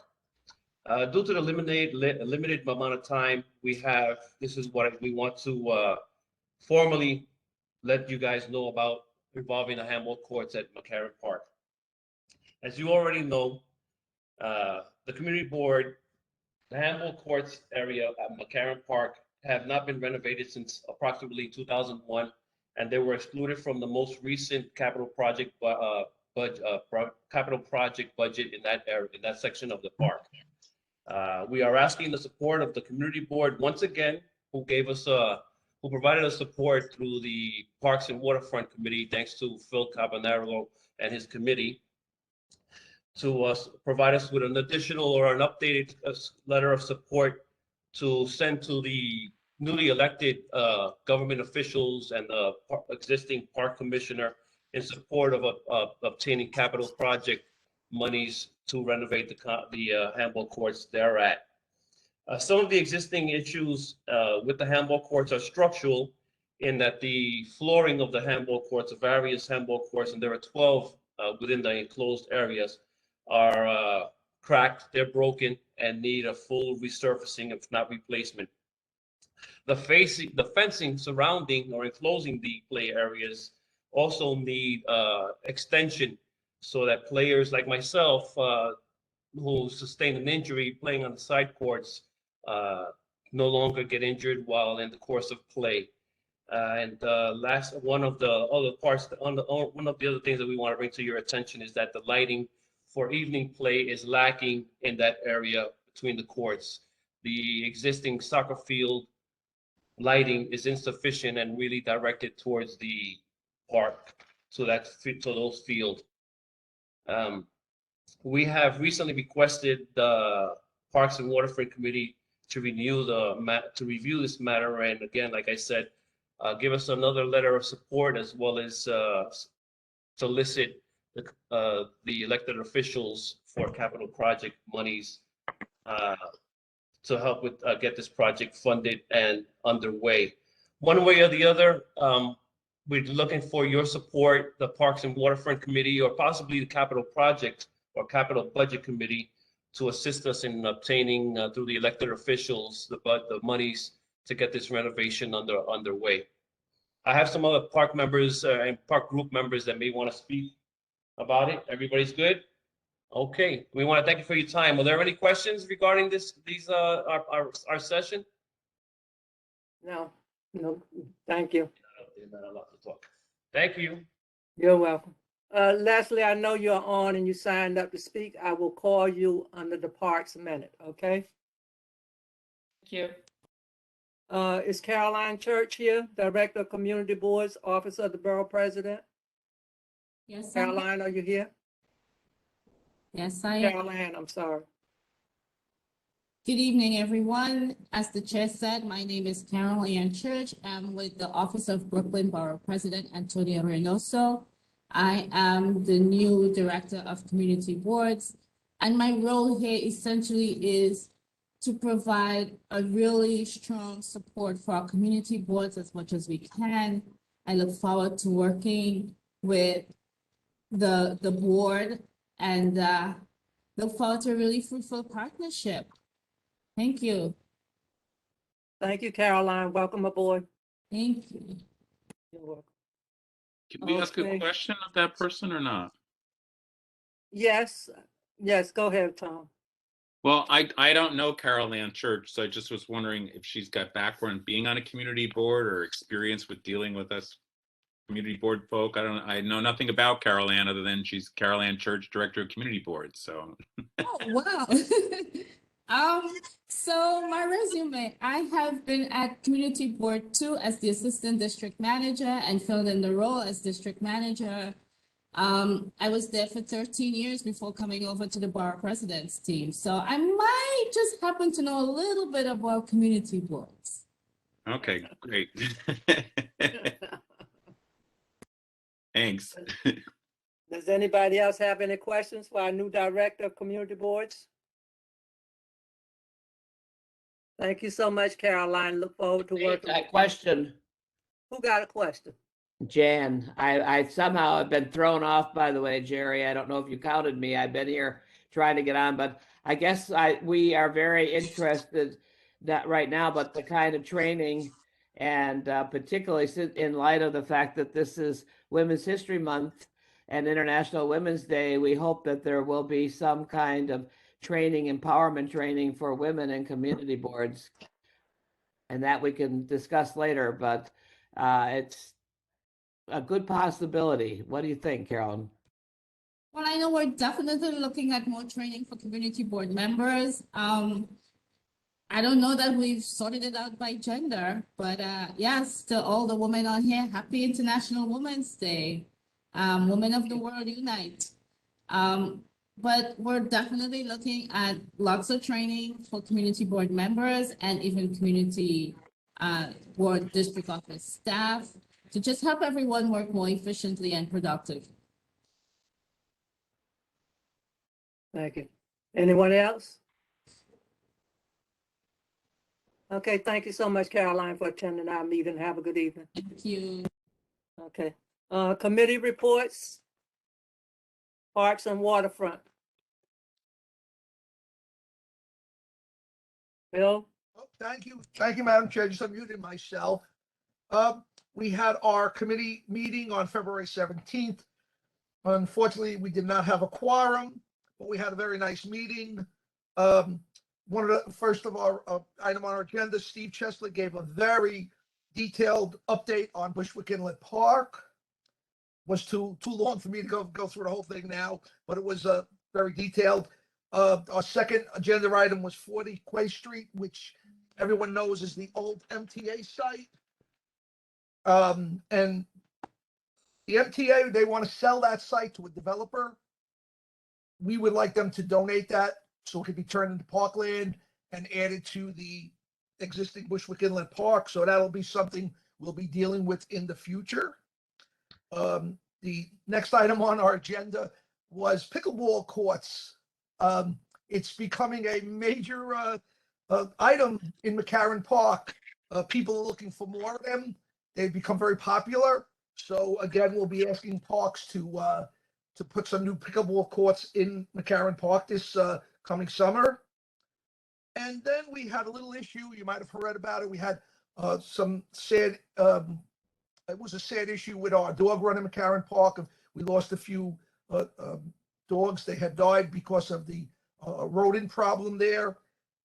So we made the committee wanted to send a letter to the Parks Department asking them for better trash receptacles and to make sure they did more frequent pickups at both the trash receptacles and the trash pickup areas. So a motion was made by Steve and it was seconded by Trina. Madam Chair, I'd like to get a vote for the board, please. Roll call vote, please.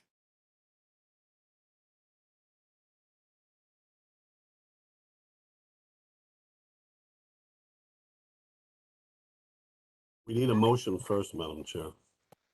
Motion to Oh, approve. we need, I thought he has. Okay, Motion to approve, Eric. I'll second it, Trina. Eric, is that second? Trina. Eric and Trina, roll call vote, please. And what's the motion?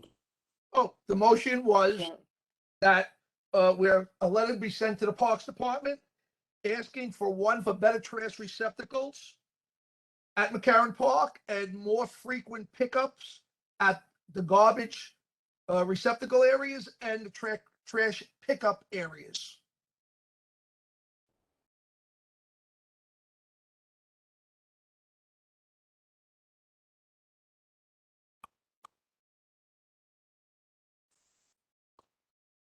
Gina Argento, Bogdan Bakarowski, Yes. Lisa Bamonte, Yes. Gina Barros, Yes. Tian Brooks, Yes. Eric Brusadas, Yes. Tom Burrows, Yes. Iris Cabrera, Yes. Phil Caponegro, Yes. Frank Carbone, Yes. Stephen Chesler, Yes. Michael Chirichella, Yes. Teresa Cinciata, Yes. Giovanni D'Amato, Yes. Erin Drinkwater, Arthur Dibinowski, Yes. Yes, sorry. T. Willis Elkins, Yes. Julia Amanda Foster. Thumbs up, thank you. Joel Goldstein. Yes. Joel Goldstein? Yes. Yes, thank you. Joel Gross? Katie Denny Horowitz, Yes. Sonia Iglesia, Moisha Indig, Rosanna Kaminsky, Yes. thank you. Ryan Coonan, Yes. Yoel Landau, Marie Lianza, Yes.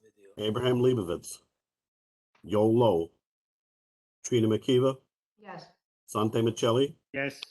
Toby Moskowitz, Martin Yeah, Needleman. yes, so Toby, I'm here. Thank you. Martin Needleman. Rabbi Niederman, Here. how do you vote, Rabbi? Yes. Thank you. Karen Nieves, Yes. Mario Domerick, Yes. Janice Peterson, Yes. Dana Racklin, Yes. Bella Sable, Yes. Isaac Sofer, Robert Solano, Del Teague, Yes. Tommy Torres, Yes. William Vega, Maria Vieira, William Vega is here. Stephen Weidberg, Simon Weiser. How do you vote, Mr. Vega? Yes, yes, yes. Joel Gross, yes.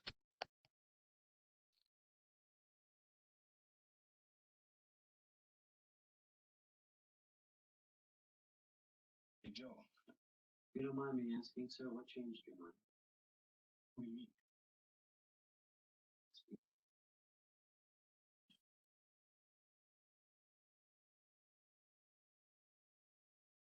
34 in favor, 0 against, 0 abstention. Motion carried. Thank you, Jerry. Gina Barros, budget. So, okay. So what I'm going to do then is I'm going to give my report and I'm going to integrate the comments that were made into the prior report that, so let me review, let me begin the report. And then this is my new report, okay.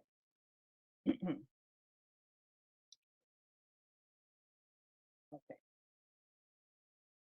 In November, the committee members met and then the full board met and they reviewed the comments that were for consideration for the 2023 capital and budget requests for public CB1, okay? What is included is we highlighted the need for affordable housing. We highlighted the need for continued, let me just read this, okay.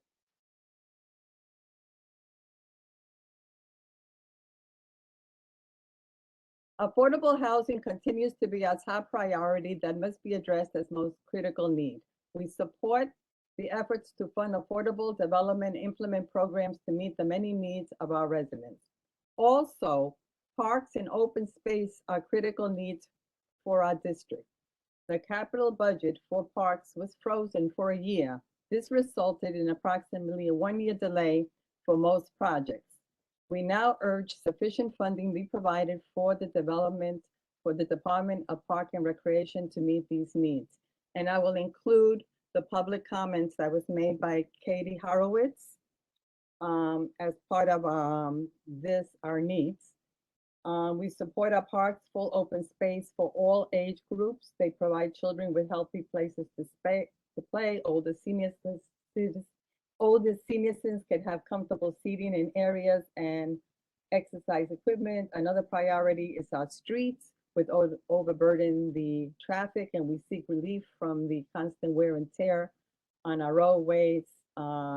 And we also am going to highlight Steve Chester's committee report here as well. Now, in this report that we voted on in November, I highlighted what our needs are, and we gave a copy and we voted on this. I don't know if I need to read the full report, but we did vote on this. But I am going to include the comments that were made today, including at the public hearing. And one of the comments that was also as part of the report in terms of the parks was improving the handball courts, improving the lighting in McCarran Park. Anything else that I need to add to the report?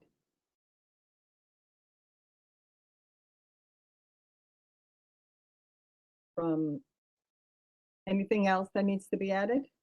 Madam Chair? Yes? Okay.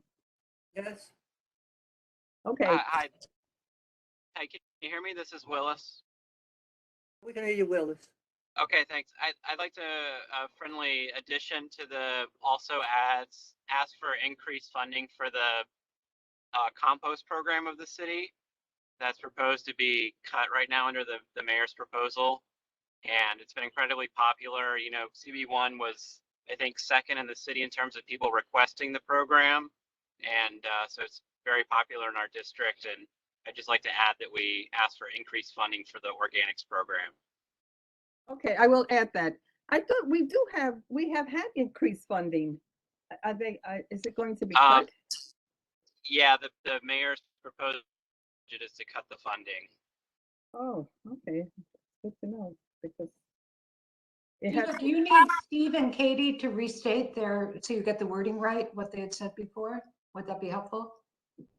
yes, let's restate it. I mean, I could go back to the recording of it, but it would be good to restate it because I'm going to integrate it into the November report to submit it. Yeah, I would appreciate if you restate it.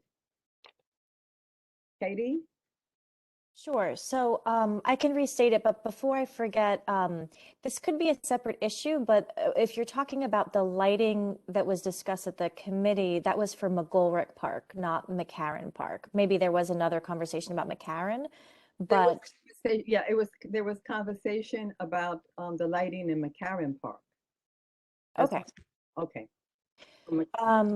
So my earlier comment was about the Parks Department budget, which currently, as proposed, was cut by, I believe, $60 million from fiscal 22. And so my comment was to restore the parks budget, but even more than that, to align with what's called the Play Fair Coalition, which calls upon the mayor and city council to commit to 1% of the city's budget for the Parks Department, which would essentially be nearly doubling last year's budget. It's for maintenance and operations. Correct. Okay, I will include that.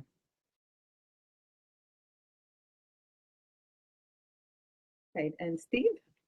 Yeah, so yeah, I'm suggesting a very general priority. What I'm going to get to in the committee report is working on a very detailed update to the district needs statement, down the line. But for the purposes, I would say just a deep investment in climate change mitigation measures.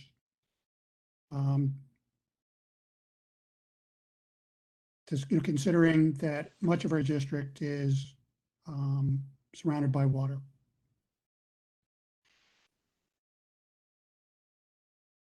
Okay, I included that as well.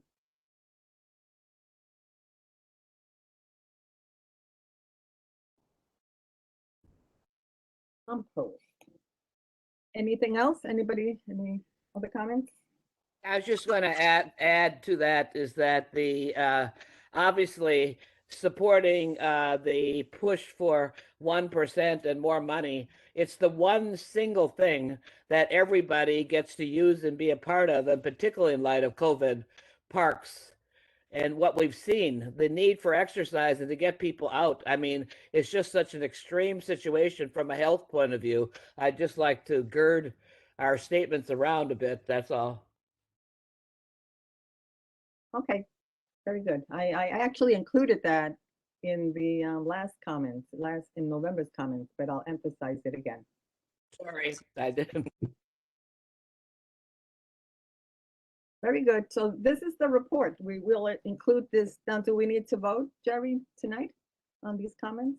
Absolutely, yes. And I will integrate them into the report that was submitted in November.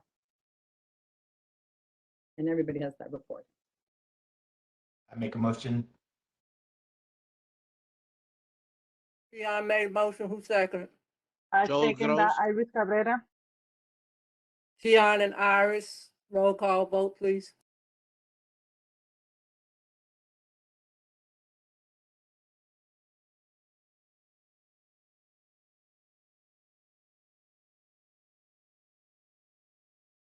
Gina Argento, Bogdan Bakarowski, Yes. Lisa Bamonte, Yes. Gina Barros, Yes. Dion Brooks, Yes. Eric Brusadas, Yes. Tom Burrows, Yes. Iris Cabrera, Yes. Phil Caponegro, Frank Carbone, Yes. Stephen Chesler, Yes. Michael Chiarcella, Yes. Teresa Cinciata, Yes. Giovanni D'Amato, Aaron Drinkwater, Yes. Arthur Dibinowski, Yes. T. Willis Elkins, Yes. Julie Amanda Foster. Thumbs up, thank you. Joel Goldstein, Yes. Joel Gross, Yes. Katie Denny Horowitz, Yes. Sonia Iglesia, Moisha Indig, Ozena Kaminsky, Yes. thank you. Ryan Coonan, Yes. Yoel Landau, Marie Lianza, Yes. Abraham Leibovitz, Yoel Lowe, Trina McKeever, What? I'm sorry, Yes. Sante Michelli, Yes. Toby Moskovitz, Martin Needleman, That Toby was a yes. thank you. Martin Needleman, Rabbi Needleman, Yes. Karen Nieves, Yes. Mario Domerick, Yes. Janice Peterson, Yes. Dana Racklin, Yes. Ella Sable, Yes. Isaac Sofer, Robert Solano, Del Teague, Yes. Tommy Torres, Yes. William Vega, Yes. Maria Vieira, Stephen Weidberg, Yes. Simon Weiser,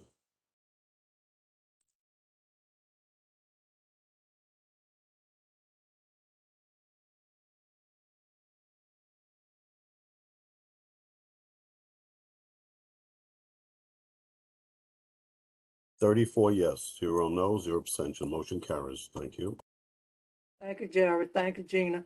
In the future, when the budget committee chair asks for comments on the budget, I would like for people to think about what they want to add to the budget in a timely manner, and if possible, get it to us in writing. So that way we can get as much in the budget as possible to get what we need for the district. Thank you. SLA, Tom? Where am I? All right, here we are. So we had a committee meeting on February 22nd. We tried to keep to the 9 o'clock hour. We had a number of, it looked like a lot of applications, but the law got changed in December to match what happens in the rest of the state, that if a liquor license has a new applicant for a location that's had a liquor license there for prior 2 years, they can come in and make an application for review, but while they're being reviewed, since there had been a liquor license there before, they can begin to operate before the SLA approves them. So that is a temporary retail permit. So a lot of the applications that were on our list were applications we had approved before, but they didn't have the temporary retail permit, which is really just a notice requirement that the community board is told that this is happening. In the future, it will happen together with the application. It was just a catch up, kind of a crazy thing. So it looked like a lot of stuff was on the calendar. So there is a written report. There's a grouping of new, and in the grouping of new, we recommended denial of 4 of the applications. We recommended approval of 18 of the applications. 8 of them was only notice.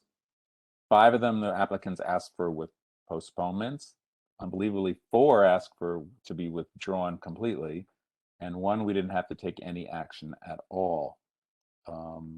So I would, to save time, the report has been issued to everybody. I would ask if we can make a motion to approve the new licenses as listed in the report. Let me make that motion. I make a motion. I would to approve the application. The I recommendation second from that. the SLA committee. Ogden and Iris, all in, Jerry, roll call vote, please.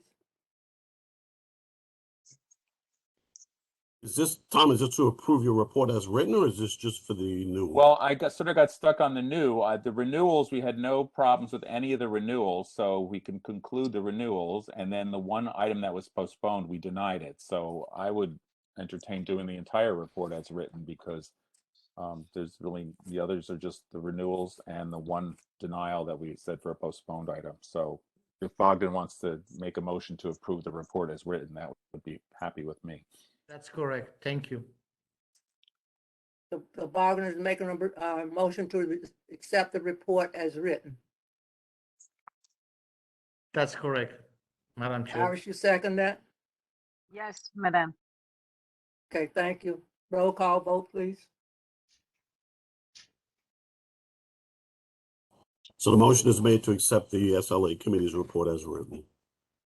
Excuse me. Gina Argento, Bogdan Bakarowski, Yes. Lisa Bamonte, Yes. Ina Barros, Yes. Ian Brooks, Yes. Eric Brusadas, Yes. Tom Burrows, Chris Cabrera, Yes. Phil Caponegro, Frank Carbone, Yes. Stephen Chesler, Yes. Michael Chirichella, Yes. Teresa Cinciata, Yes. Giovanni D'Amato, Yes. Erin Drinkwater, Arthur Dibinowski, Yes. T. Willis Elkins, Yes. Julia Amanda Foster. Thumbs up, thank you. Joel Goldstein, Yes. Joel Gross, Katie Denny Horowitz, Yes. Sonia Iglesia, Moisha Indig, Hosanna Kaminsky, Yes. thank you. Ryan Coonan, Yes. Yo Landau, Marie Lianza, Abraham Leibovitz, Yo Lowe, Trina McKeever, Yes. Sante Michelli, No. Toby Moskowitz, Yes. Martin Needleman, Rabbi Niederman, Karen Nieves, Yes. Mario Damrock. David Niederman, yes. Thank you, Rabbi. Mario Damrock, Yes. Janice Peterson, Dana Racklin, Yes. Bella Sable, Yes. Isaac Sofer, Robert Solano, Del Teague, Yes. Tommy Torres, Yes. William Vega, Yes. Maria Vieira, Stephen Weiberg, Yes. Simon Weiser,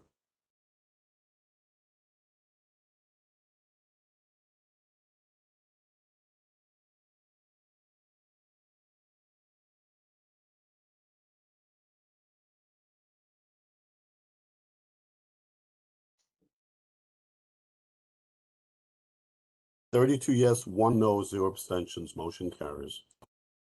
Thank you, Jerry. Landmarks, Trina.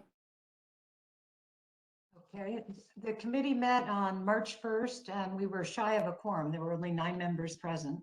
And what we were talking about was the Williamsburg houses. And if you remember, that's the 4-block NYCHA development that's landmarked, consisting of 20 buildings. And they came to us they're undergoing a RAD conversion. And so they're doing various upgrades to the buildings, and the developer and the architect met with us to present a series of ramps. Previously, the law changed in December, and previously 4-story walk-up buildings with a landmark status did not need to have accessibility ramps, but as of December they did. And so the developer and the architect had kind of scrambled to figure out how to do it, because if you know the Williamsburg houses, they're unusual because the buildings, the 20 buildings don't have a central entrance with a long corridor. There are a series of different entrances to the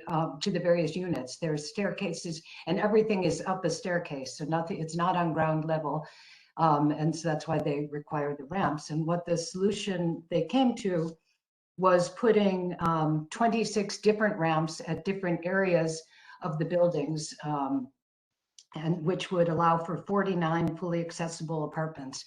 And what the discussion you can read about in the committee report, But what we ended up, resolution, where we ended up getting, there were questions about tenant engagement, which is outside of the purview of landmarks, but there were questions whether the tenants in the buildings had been apprised of what was being and allowed to comment on the design that was being proposed.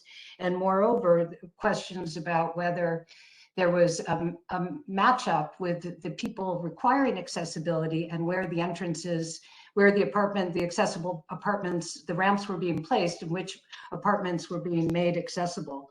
And what the architect explained to us was that none of the tenants were going to be forcibly reshuffled so that the apartments matched where the needs were. And so what the committee has asked for, expressing the concern about the tenant outreach and concern over the 49 whether the 49 accessible units were placed that they were being placed without regard to the accessibility requirements of the present residents of the building. What we've asked is that the housing committee take up the issue of the placement of the accessible apartments in the Williamsburg houses. And so that my report can explain more in detail to the housing committee, and I'm also happy to talk to them about it. But that's one side of what the committee's asking. But the resolution that we came to, what we'd like is for the committee. We're recommending that the committee approve the design with the following conditions. Regarding the railings to the ramps, that the architects rethink the design so as to make the historic flat bar railings more primary by 1, reducing the number of vertical posts, 2, considering a cable rail system, and 3, considering a two-tone paint system so that possibly painting the railings the same color as the windows. The second part of the resolution is that given that the breezeways in the Williamsburg houses are primary design elements, and noting that the integrity of the breezeways seems compromised by the addition of the ramps, we ask that the architects look for less invasive locations to be found for the 8 ramps presently being placed in the breezeways. And third, we ask that the architects explore the possibility of a prefabricated lightweight metal ramp design in lieu of the concrete design that was presented. And so we need a vote. Madam Chair, please. Madam Chair, can I be recognized? Sante Micheli, please. Yes. I have to re-express, I'm a committee member, and we've been in contact with Trina, and so, but I want to say to the full board that this is probably one of the largest compound, modern, historic national landmark.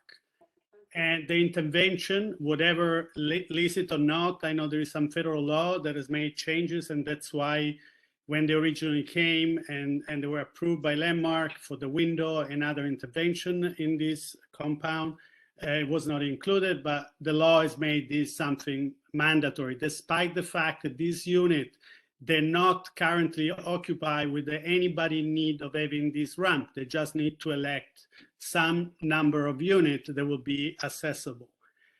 I believe this report, without disregarding anybody, is giving approval or something. I don't want to be part of that because that will mark me personally to have voted on something that could wound entirely this project.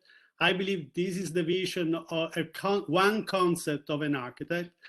And I believe everybody is kind of supported, and many acknowledge they have no understanding. They professionally, as a matter of fact, the conversation and Landmarks Committee went on other issues which are very lesser. I had the same comment and question myself about tenants, about other things, but I believe what we are missing here, the job of the Landmarks Committee should be really be very careful to make sure that we're not going to alter and giving this approval. As I read this report, yes, he mentioned one of my input, which it didn't mean my input to say you have to do that way, but I know there is a different conceptual approach, and by minimize it in a way to say, oh, explore just a prefabricated lightweight is not enough.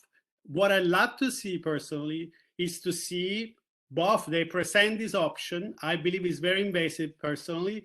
I love to see a different conceptual, a different concept, a different architectural, a preservation concept that could give definitely a different opportunity to the community, to the building, to the structure itself.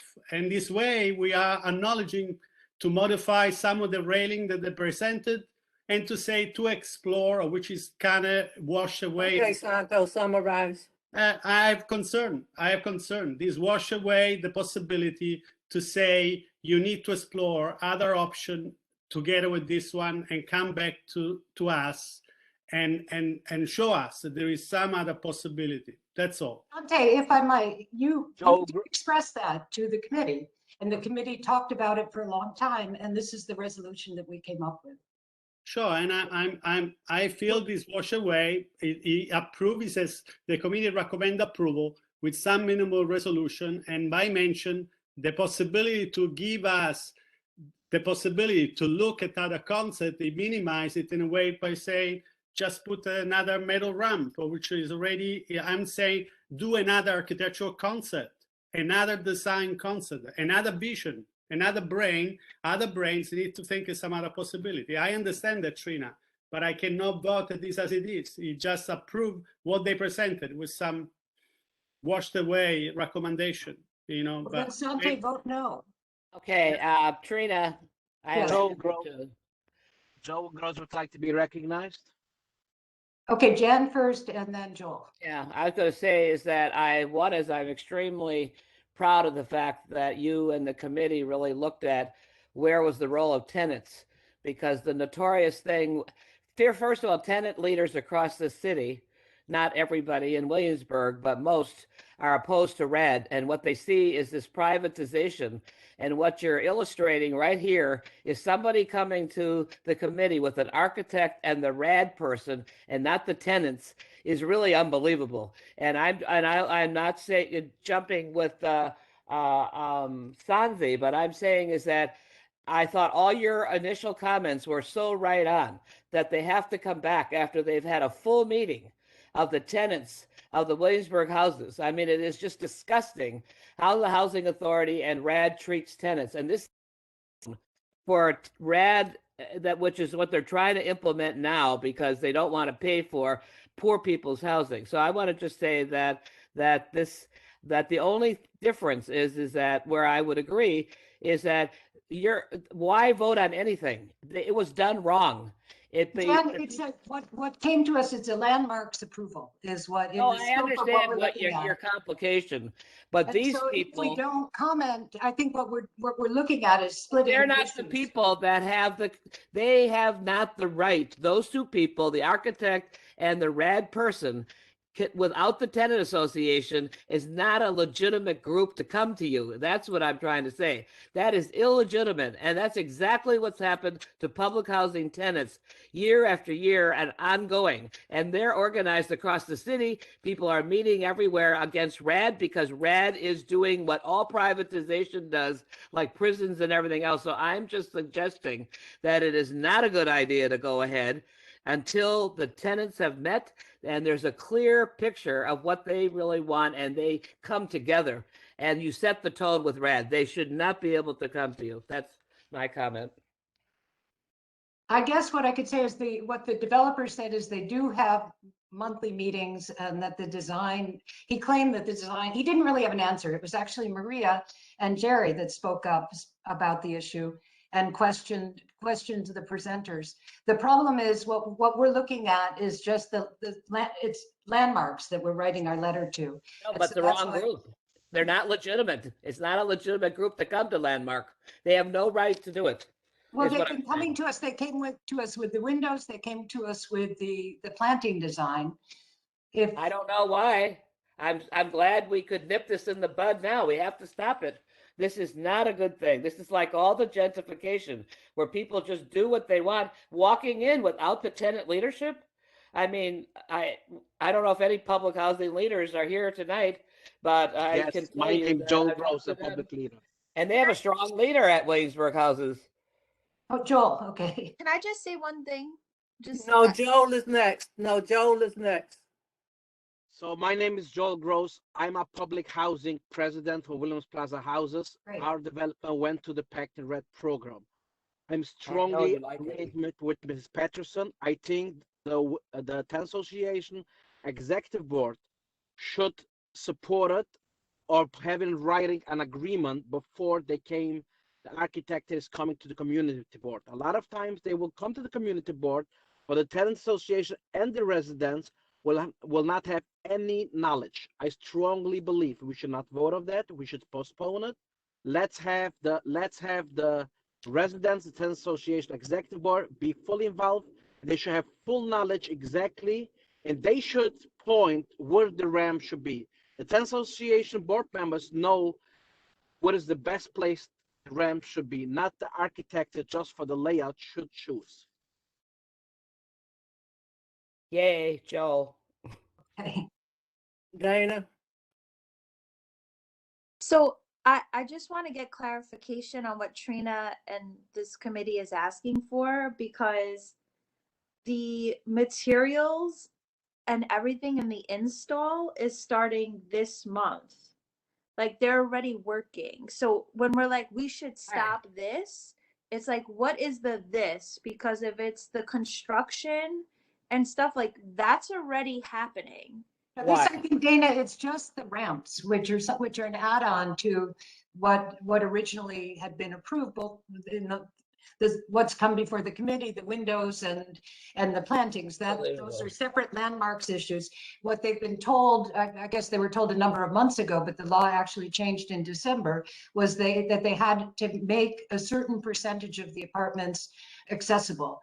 And Joel, what they've done is they've looked to the design and not the need of the tenants, where they need to be, and what their considerations had to do with the architectural fabric of the buildings, where they were putting the ramps, taking them less visible from the street. And I think they looked very closely, and they tried to avoid splitting the stairwells and the breezeways. And that's, in terms of the architecture, what the committee found particularly egregious was that to put the ramps in the breezeways. We didn't, because it came as a landmarks issue, the commenting, Marie and Jerry did bring this up, but what we had thought was to split it and to vote on the landmarks. But maybe if the board feels that we shouldn't be voting at all, what we risk then is not to have our comments heard by the Landmarks Commission. And so it's a comment in and of itself for us to refuse to vote, but I don't know if that's going to hold up the landmark hearing. The landmarks hearing, which I think is slated for later this month, will probably take place regardless of whether the community board comments or not. And so just to clarify, Trina, this that everybody is talking about in this instance is just the ramps, not the general construction. Correct. Got it. Okay. But if the landmarks committee goes ahead and they don't care about tenant participation, it really sets the tone in this new administration that's supposed to be dealing with inequality and all these things. I would love to see landmarks go and vote and not care if the tenants had anything to say, and they shouldn't have done what you've already had approved in the past. It's wrong. So do we, because something was wrongly done, we're going to keep doing it wrong? And I don't know if they can participate at the public hearing. Santo, you don't have the floor. Del Teague? I think strongly they should come before the housing committee before. Del has the floor. Del Teague has the floor. Thank you. I just don't understand when you're saying that this was not legitimately brought to us. They have been working with Landmarks, and Landmarks sent them to us. So I don't understand this idea that they're not legitimate. And I do want to mention that they did tell us that they are regularly meeting with the tenants and they have included the tenants in all of the steps along the way.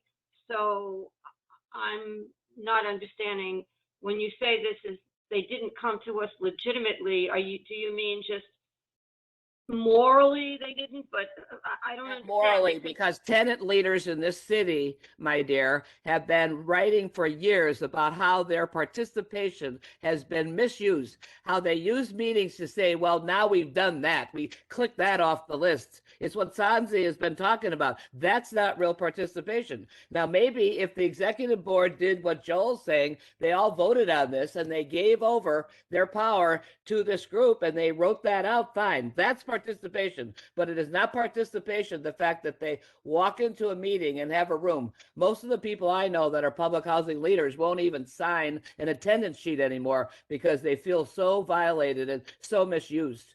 And the whole city right now, again, across the city, people are disagreeing and fighting every day about this RAD and what it's doing and how it's doing it. So we have to act like we know that that's going on.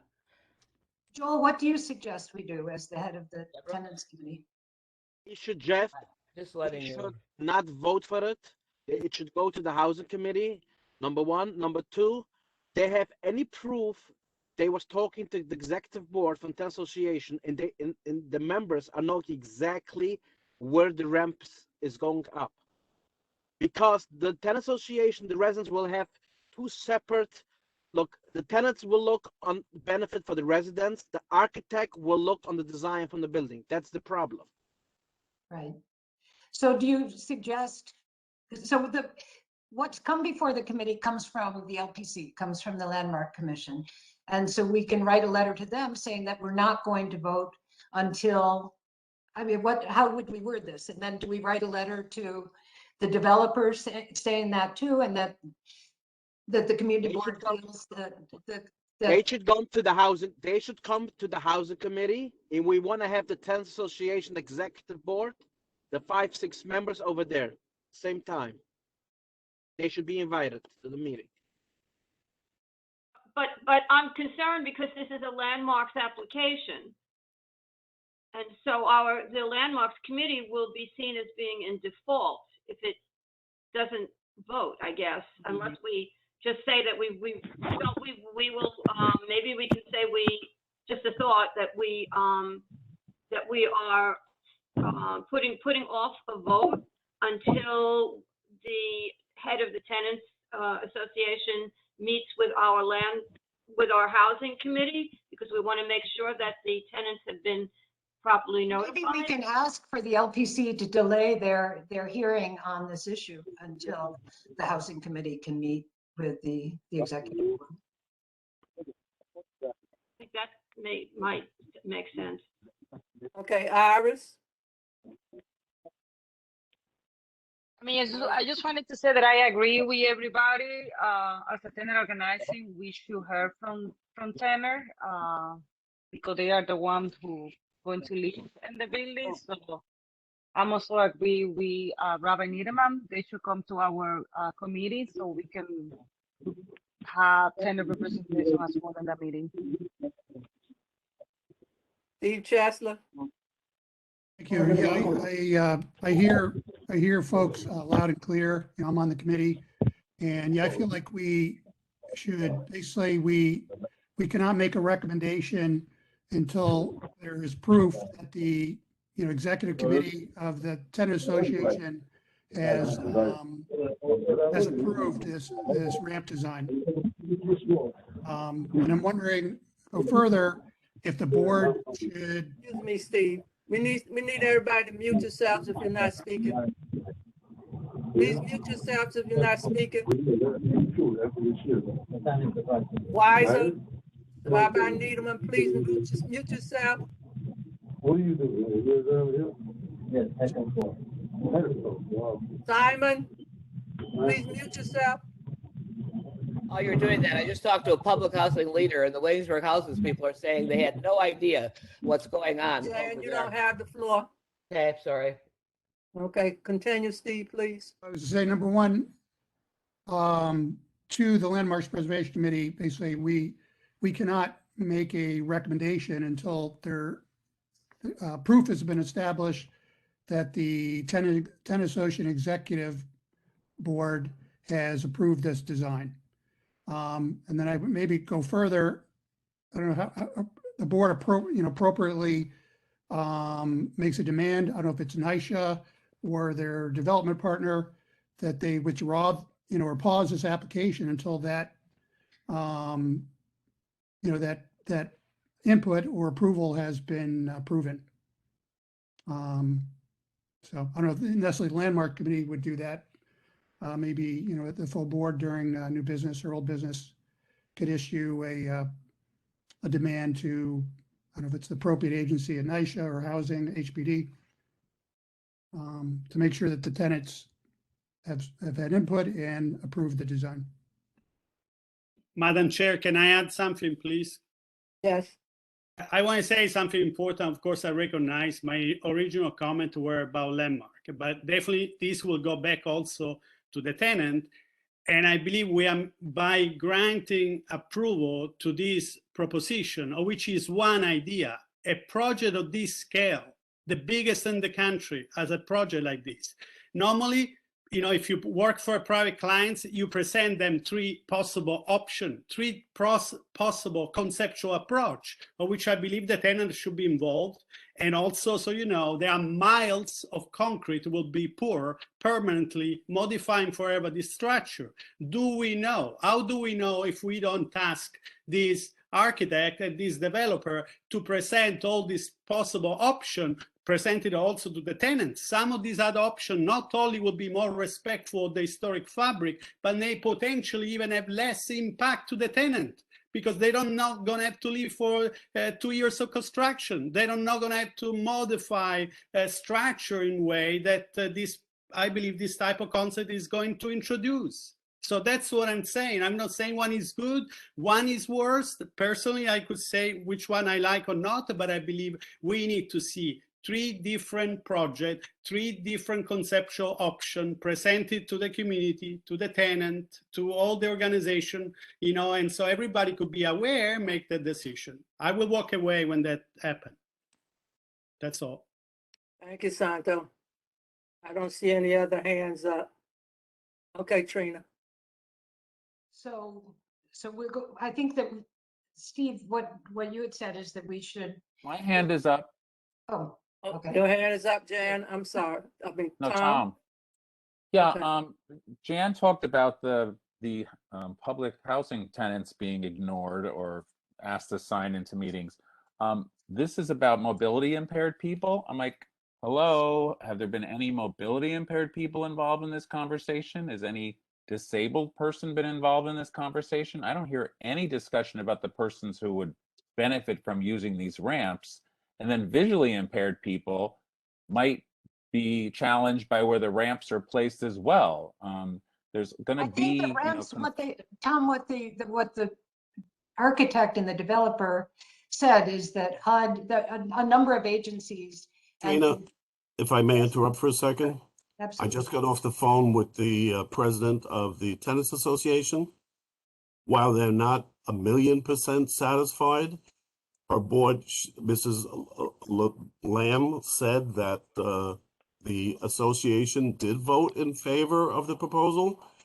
And her concerns are, and I brought this up at the meeting, about the tenancy of those apartments that now are ramped, because she felt that she wanted assurances from them that if the tenancy of the apartments that are now, I don't know if they still use the word handicap accessible, but I want to be politically correct, but if those apartments that are retrofitted with the ramps, they should be made available to those tenants that are in need of that service. But she said her executive committee did vote in favor of the ramps. The placement, the design and the placement. Yes. And that, Jerry, was one of my questions, if you remember, at that committee meeting when I asked, is any disabled people is going to use this ramp? And they said there was Yes. none. And I questioned them. Well, it's a double-edged sword, Sante, because if I'm living in that first floor apartment for the last 30 years or 40 years or whatever, and maybe I'm not, maybe I don't necessitate that service, But who knows? Next year I might. And that, I mean, my office was across the street from that development for years and years and years. There's families in there. Everybody is one big happy family, you know, and some people, they don't want to be moved out of their apartment to, you know, although they're making way for, you know, units that'll serve a purpose to a given community. Maybe they don't want to give up their apartment. And so it's kind of like a double-edged sword. So, and the President Association, she acknowledged that, and she said that she has concerns that if somebody is handicapped and needs one of those units, they might not get it because that family that's been in that unit for 30 years is still there. So it works both ways, you know, but in any event, I asked her, I said, can I feel free to say that your executive board voted on it and approved it? She said yes. She didn't want to delay the service anymore. She felt the service was needed for the houses. So how does she differ from Joel? Isn't Joel on that committee for the Williamsburg houses, or is that a different? No, he's not on that the committee for Williamsburg houses. I believe NYCHA development. He's a NYCHA development, but a different Oh, okay, one. I'm sorry, I misunderstood. Okay. Yeah. So you're saying that the tenants committee of Williamsburg houses has approved the design with the concerns? I just spoke to the president. Right. So maybe we can do what I had suggested originally, which is vote the resolution on the design for landmarks. And then separately have the housing committee meet and not hold up our vote on the design, because the LPC will be meeting sometime in, I think, this coming month. And so we can't bump it, our resolution for another month if we want it to be concerned. Yeah, But our housing separately, the committee housing committee can take up. and our housing committee should engage the president at Williamsburg houses to go over the tenancy of those units, Right. right? Because that's a concern that Mrs. McLam had about the tenancy of those units. Okay, which is a separate issue from the land. And this way the ramps could proceed. And that's how she felt. The ramps should proceed because they're needed. But I think they have to iron out the issue of who gets those units. And if they feel that they should go to someone who's in need of a unit with those accommodations, then how do you accommodate those tenants that may have been in that unit for years and years and years? Can you find them another unit? They certainly have to stay within Williamsburg houses, but how do you accommodate them? Right. That's the big picture, and she had that question also.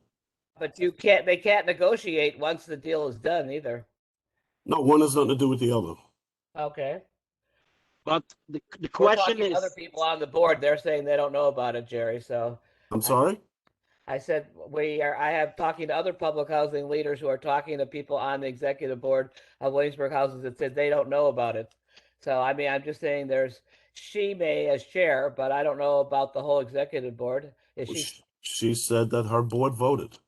Yeah, and that's why they're over here representing this, I say. I'm sorry? Yeah, I said, well, that's not what somebody else is saying. So we don't have a still. I don't know what to tell you. I just called, in order to bring this issue, to fruition. I called her up. She was not happy that I called her at 8:30 at night, but she relayed to me that she's the president of the board. She relayed to me that her board voted. I have no reason to doubt her word. I can't argue that. the question is, she knows exactly where all the ramps will be placed. She knows exactly the layout. She said she saw the presentation. They came to them. And Trina, if I remember correctly, they told us that. They did. We don't have to rush. We can still have the housing meeting that you recommended, that Trina recommended, that the housing committee should review, and we can take a little bit of time because we're hearing different Again, things. the problem is if we take time, we're not going, I heard LPC is you. not going to hear our comments on the design. Can I also just point out one thing here? The one thing is, like, if Jerry There's too many mics open. We're getting a lot of reverb here. if Jerry spoke to the president, let's assume that Jerry's telling the truth, that he spoke to the president, the president said yes, that they approved it. you guys pushing back at this point is essentially doing exactly what you're claiming the architect and the developer are doing, which is not listening to the tenants. So Excuse me, we've been talking for a half hour before Jerry brought this up. Jerry just brought this up. He just made the call now. So don't and turn it around because you have a political appointment, a view that you want to push. I'm just saying is that he just came out with this statement right now. And I'm talking to other people in Williamsburg houses and they're not saying that. So, right. Yeah, And I'm not what saying Jerry. political view am I pushing other than to say that this conversation was about were the Williamsburg Houses Residents Association president, all the words that we want to use there, were they consulted by the developer and the architect and did they approve it?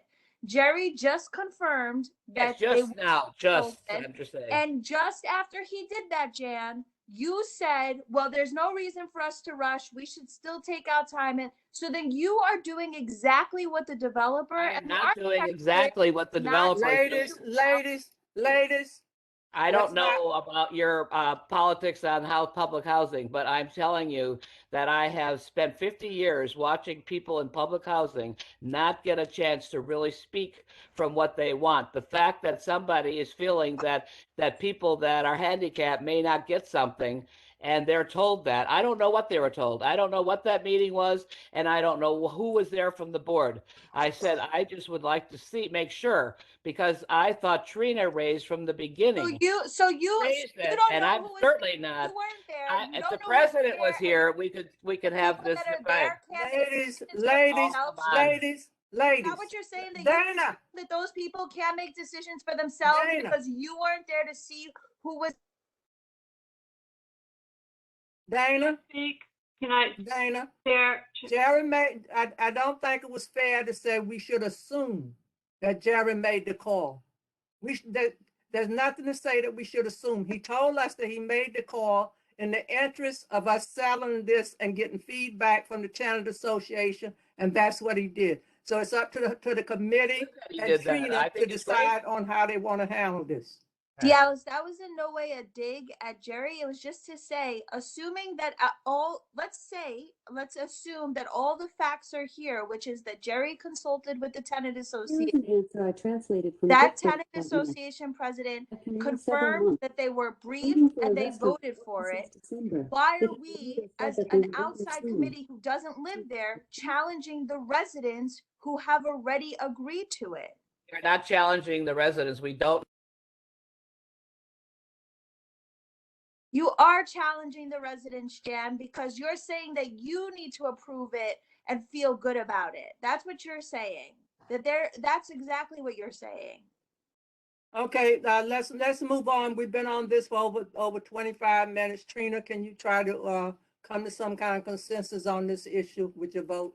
Okay, I think hearing what Jerry said and understanding, Jan, that not everyone's in agreement, but hearing that the tenant committee has voted in favor of the design and the placement, I suggest that we do two things. I suggest that the housing committee pick up the issue with the tenants committee and possibly the developer to figure out kind of the placement of how these, just to protect the tenants that are in the apartments with the ramps and to just discuss further how that's going to all shake out. But at the same time, I suggest that we go back to the resolution as presented, which has to do with making the historic elements in the railings more prominent and also keeping the ramps out of the breezeways, the historic breezeways. And then also, I know Sante, although you think it's not enough, but for the architects and landmarks to consider the possibility of an alternate design different from the concrete design. I can reread the resolution, but that's basically what the resolution was. And can someone make a motion? I make the motion, Teague. I make the motion. Steve Chesler, second. I second Karen Nieves. Dale and Steve, roll call vote, please.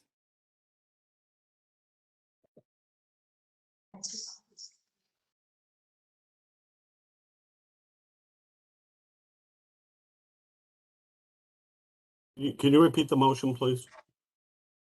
Okay. We recommend approval of the design with the following conditions regarding the railings on the ramps, that the architects rethink the design so as to make the historic flat bar railings more primary by 1, reducing the number of vertical posts, 2, considering a cable rail system, 3, considering a two-tone paint system.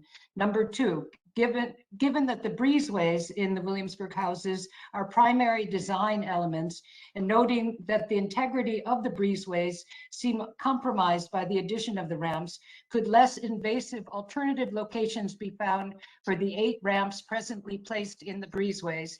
And number 3, that the architects explore the possibility of prefabricated lightweight metal ramp design in lieu of the concrete design that was presented.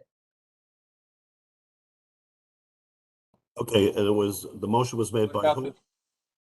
What Steve. about Del the and then asking Steve. for other design? Del I'm Teague made the motion. Del T? Dal and Steve. Okay.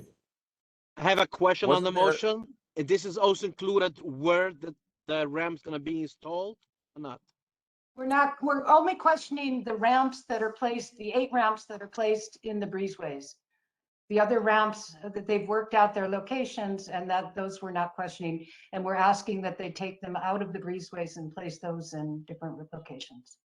Didn't I hear you say they should ask the architect to see different plans or something? Didn't you throw that out there?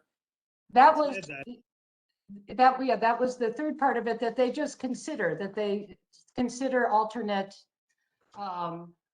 it's something that the committee had discussed, brought up by Sante, the thought of a more prosthetic solution, not using the same materials, the same concrete material that's the base of the buildings, but instead come up with a different, use a different material that could possibly a solution that's prefabricated and easier to place, and to sort of think outside of the box and not go with the concrete. At first, Sante had suggested a lift system, and the architect had said that they did consider that, and that seems the best solution, but it wouldn't work due to code. And so this is what they presented to us. But we're asking them to possibly think about it, and asking Landmarks, putting the idea in Landmarks' head, so that maybe if they want to pick that up and challenge it, they can.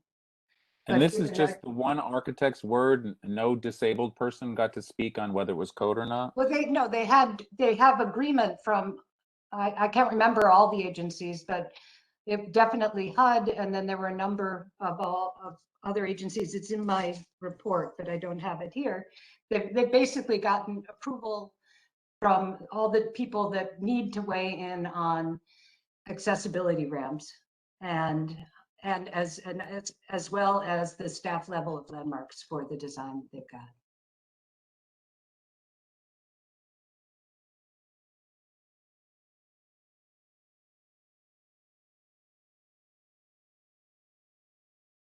Okay, Jerry, roll call vote, please. Gina Argento. Bogdan Bakarowski.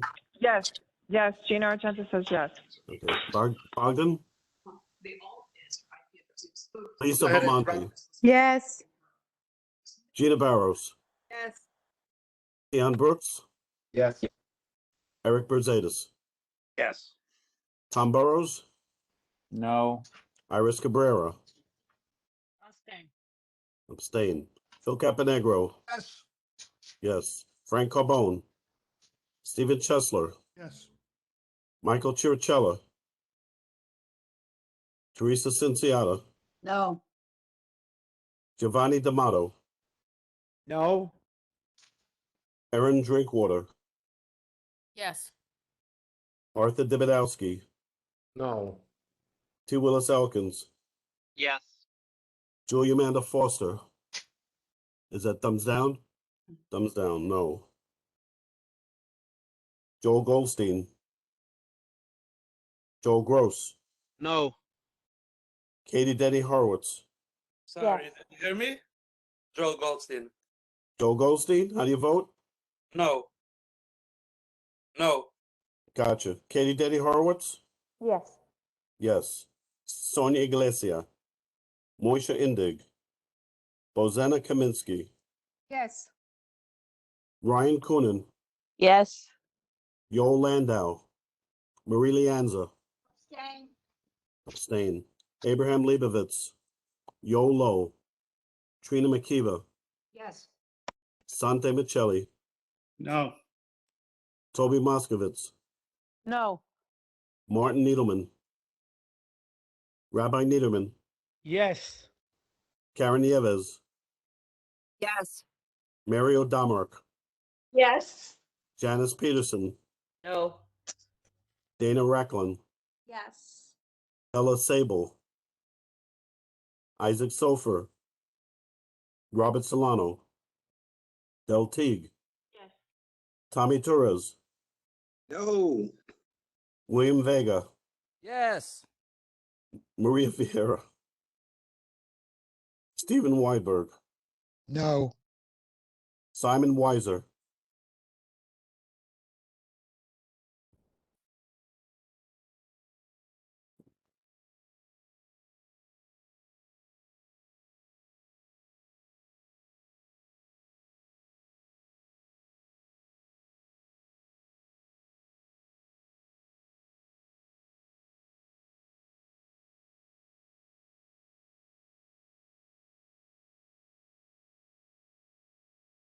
$19 yes, 12 no, 2 abstentions. Motion carries. Thank you, Jerry. Thank you, Trina. Does that conclude your report? It does. Thank you. Okay, Dell? Land use? Okay, thank you, thank you. I'll try to make this as brief as possible. I actually have two reports to deal with. One is, as you've all received, my revised committee report from the February 1st meeting. We voted last month, the full board voted in favor of the committee's recommendation on 840 Lorimer Street to deny unless certain conditions were met. And when I presented the board to the board, I presented 9 conditions, but there was a 10th condition that I inadvertently left out. And that 10th condition was that the applicant will establish an escrow account for potential damage done to the adjacent Park Luncheonette building. So I need a vote to add that condition to our recommendation. Make a motion, Sonia. I'll second it, Trina. Motion by Sonia and Trina, I'm sorry. Roll call vote, please, Jerry. Motion was made by Iglesia and seconded by who? Trina. I'm sorry? Trina. Trina McKeever? Yes. All right, thank you. Okay, so the motion is to make a correction to the Land Use Committee report that was made last month. Yes. Gina Argento? Bogdan Yes. Bakarowski? Bogdan Bakarowski? Lisa Bamonte? Yes. Gina Barros? Yes. Tion Brooks? Yes. Eric Brusadas? Yes. Tom Burrows? Yes. Iris Cabrera? Yes. Phil Caponegro? Frank Carbone? Stephen Chesler? Yes. Michael Chirichella? Teresa Cinciata? Yes. Giovanni D'Amato? Aaron Yes. Drinkwater? Arthur Yes. Danowski? Yes. T. Willis Elkins? Yes. Julia Amanda Foster? Julia, thumbs up, thank you. Joel Goldstein? Yes. Joel Gross? Yes. Katie Denny Horowitz? Yes. Sonia Iglesia? Sonia?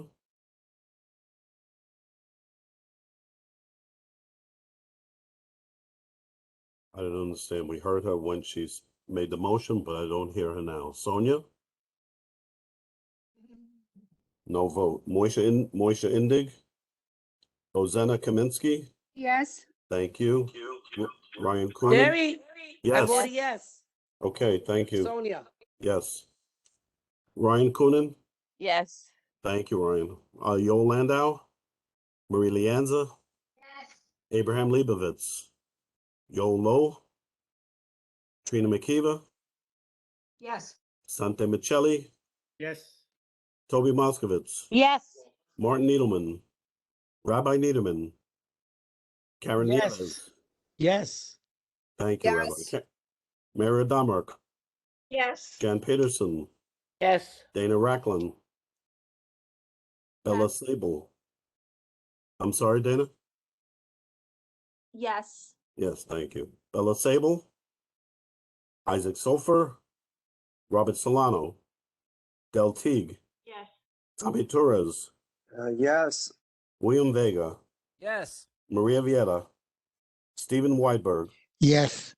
Simon Weiser,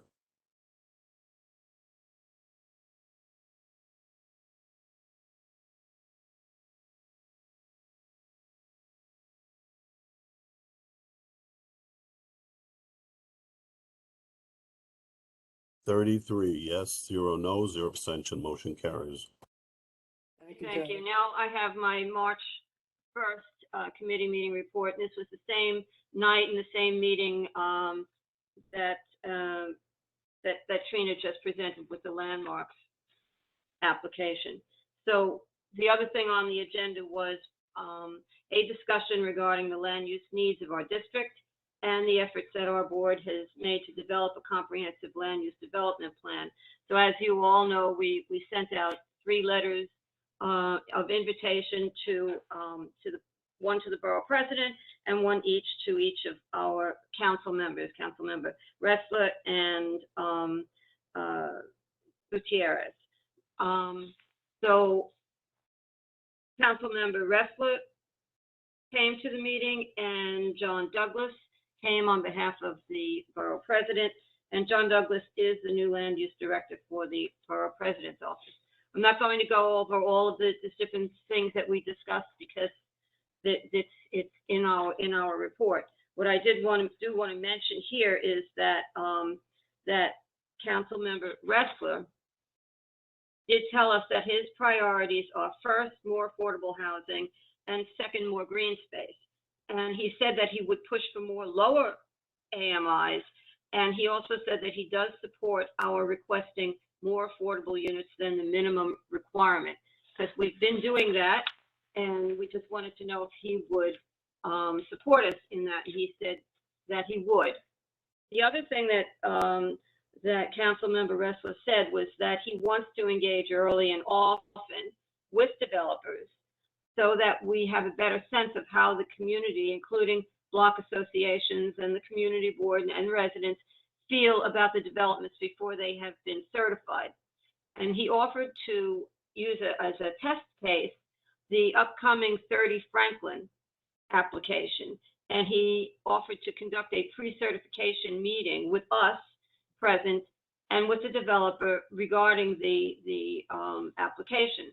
Now, we also talked about these community benefit agreements, and that's something that we're going to explore further.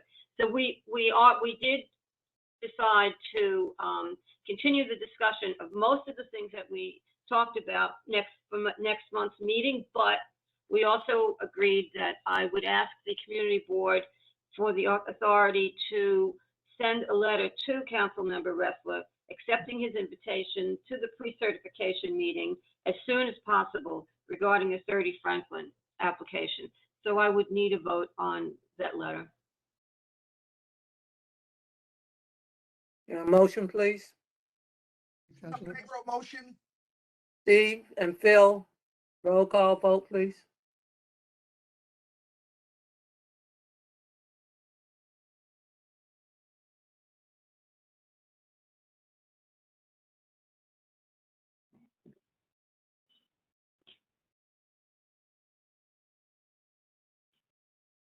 Gina Argento, Yes.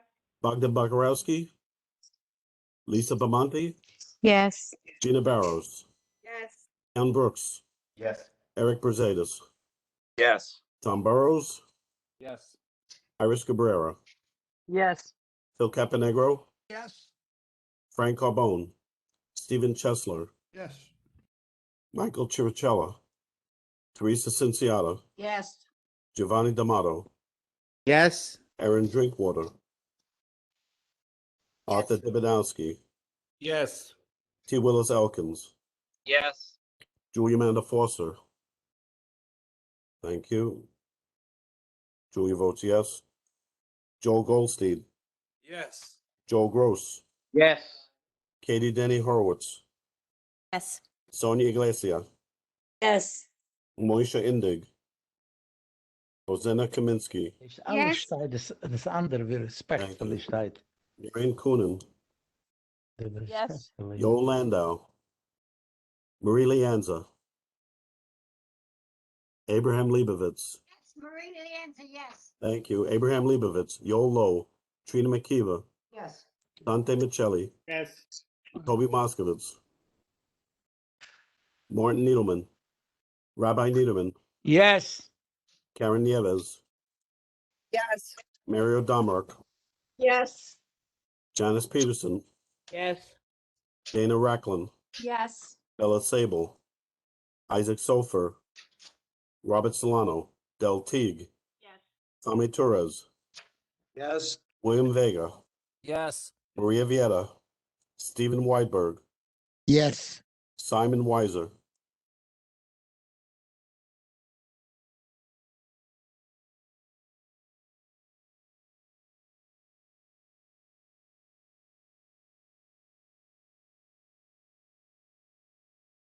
$33 the affirmative. Motion carries. Thank you, Jerry. Does that conclude your report, Dale? It does. Thank you. You're welcome. Thank you.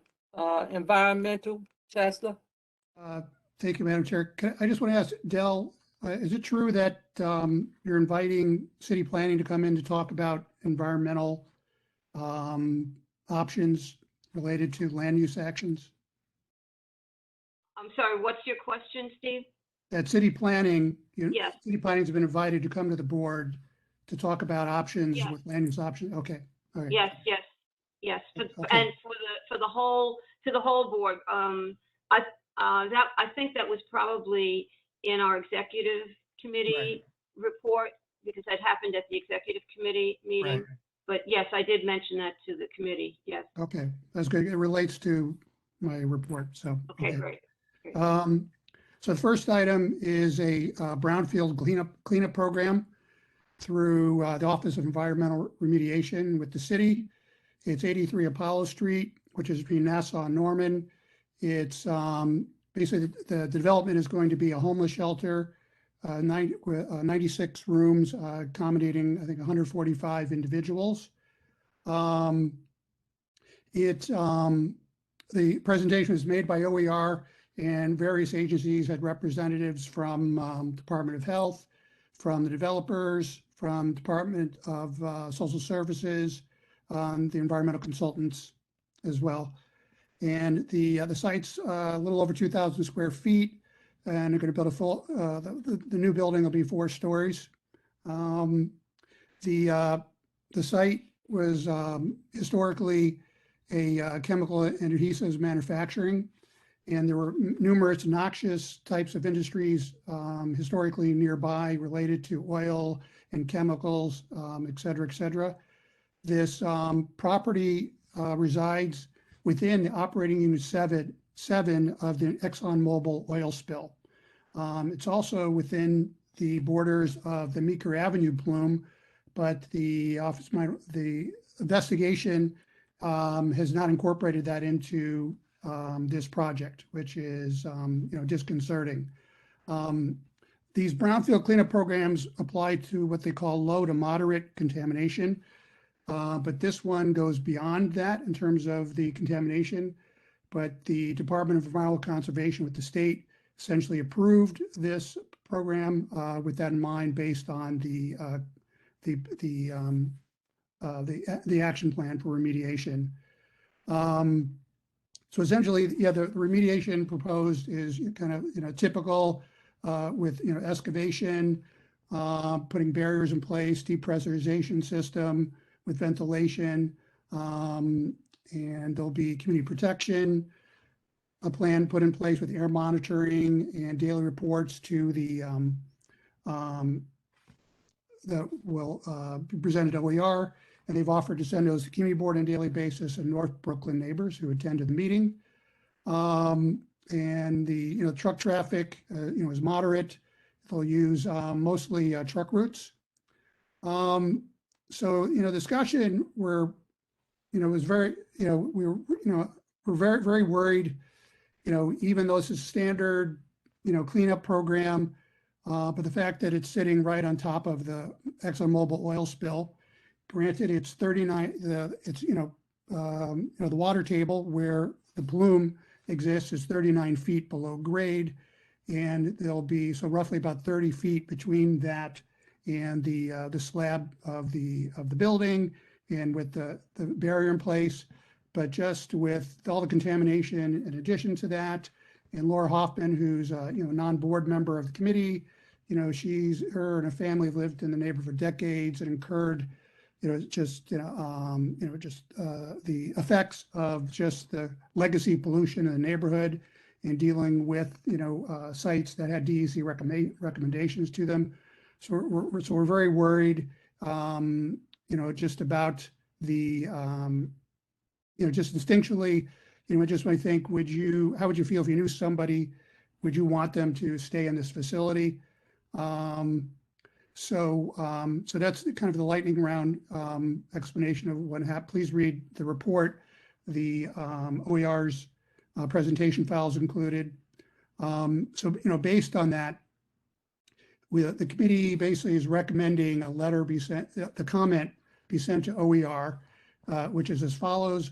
Brooklyn Community Board number 1 acknowledges the presented and stated details of the site conditions and the remedial action work plan, and note an emphasis on robust implementation of standards, safety and health mitigation measures from NYC OER, NYC Department of Health, New York City Department of Social Services, developer and developers, environmental consultants, presented, discussed with the board's Environmental Protection Committee. However, Brooklyn Community Board 1 still has deep concerns about the safety of locating a building that will house some of our most vulnerable population on a site that has been designated by the Department of Environmental Conservation as containing beyond low to moderate brownfield contamination, is experiencing direct petroleum contamination from the ExxonMobil oil spill, and resides within the Meeker Avenue chlorinated volatile organic compound plume, whose impact on the site has not been determined. This project is dubious considering our community district's legacy of extensive contamination, which includes 2 Superfund sites with a third to be designated, and the vast negative impact on the health of residents. It is also imperative that air monitoring data be communicated to the board and to a local environmental organization, North Brooklyn neighbors. We didn't have a quorum at the meeting, so this is a consensus recommendation to the board, and need a motion to approve this comment. I make a motion. It's Katie. William Vega seconds. Katie and William. Roll call vote, please.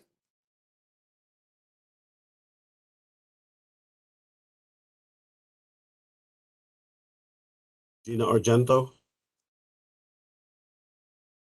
Bogdan Bakarowski, Lisa Bamonte, Yes. Gina Barros, Yes. Tian Brooks, Yes. Eric Brusadas, Yes. Thomas Burrows, Yes. Iris Cabrera, Yes. Phil Caponegro, Yes. Frank Carbone, Stephen Chesler, Yes. Michael Chirchella, Teresa Cinciata, Yes. Giovanni D'Amato, Yes. Erin Drinkwater, Yes. Erin- right, I have to recuse myself. yes. For your own protection. That's a recusal. That's a recusal. Arthur Dibinowski, Yes. T. Willis Elkins, Yes. Julia Amanda Foster, thumbs up, thank you, she votes yes. Joel Goldstein, Joel Gross, Katie Denny Horowitz, Yes. Sonia Iglesia, Yes. Moisha Indig,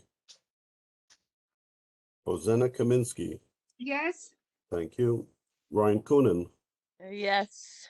Yo Landau, Marie Lianza, Yes. Abraham Leibovitz, Yes. Yo Lo, Oh, Trina McKeever, Yes. Sante Michelli, Yes. Roby Moskovitz, Martin Needleman, Rabbi Niederman, Yes. Karen Nieves, Yes. Mario Damark, Yes. Janice Peterson, Yes. Dana Racklin, Yes. Bella Sable, Isaac Sofer, Robert Solano, Del Teague, Yes. Tommy Torres, Yes. William Vega, Yes. Maria Vera, Stephen Whiteberg, yes. Simon Weiser, Joel Gross, yes.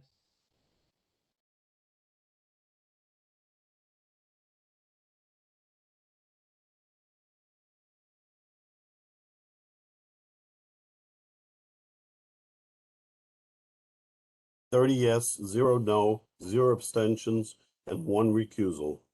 Motion carries. Two more items. The second item, Madam Chair, you requested that the committee address the rate spike related to Con Ed's electric charges that customers experienced very recently. Included with the report are a letter from Public Service Chair Rory Christine, who on that commission, or the urging of Governor Hochul, examined with Con Ed the potential issues related to that. And then there was a response from Con Ed to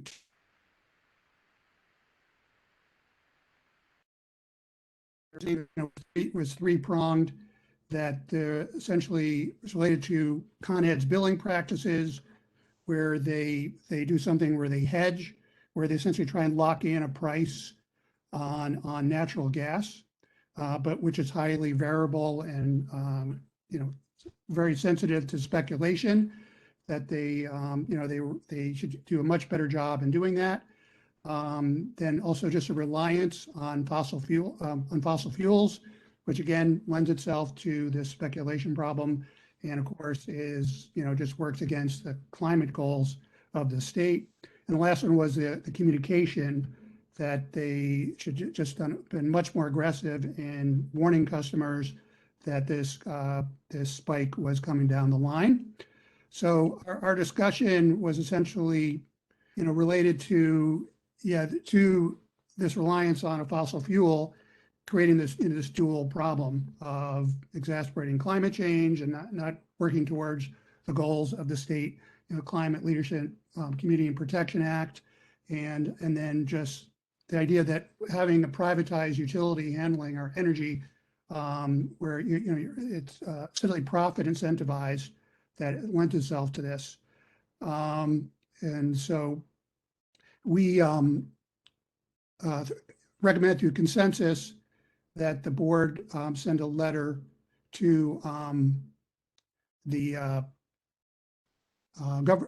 Hochul, the Public Service Commission Chair, and the Chair, President, and CEO of Con Ed. And the letter is as follows. Brooklyn Community Board, number one, would like to state its outrage about the abrupt drastic rate spike experienced by district customers for electricity usage without warning. This crisis emphasized numerous problems, as our district is a ground zero for gentrification, where the cost of living is continually increasing, making survival incredibly difficult for low-income and working people and businesses. Coupled with the current national financial crisis that grew out of the pandemic, this energy rate spike acts as a multiplier for this problem. Furthermore, the fact that Con Ed continues to overwhelmingly rely on fossil fuel to supply energy is an insult to injury in a district that has had a long legacy of contamination driven heavily by fossil fuel production. This is all the more reason that the state and Con Ed should double and triple their efforts to convert our energy supply to renewable and safe carbon net zero sources. As the climate crisis reports from the Intergovernmental Panel on Climate Change become more dire and as the immediate and worsening effects of the crisis are increasingly experienced in our shoreline border district. Lastly, this crisis highlights the problem with privatized energy control that is trigger hair sensitive to market forces and short-term profit incentives. Truly, public utilities would go a long way in alleviating this problem of drastic rate swings driven by speculation. The time is now to accelerate change and adaptation for a better future for residents and workers in our district, the state, and beyond, especially future generations. So need a motion to approve the board sending this letter. I'll make a motion, Trina. Trina, is second there a it. second? I'll second it. It's Katie. Trina and Katie, roll call vote, please.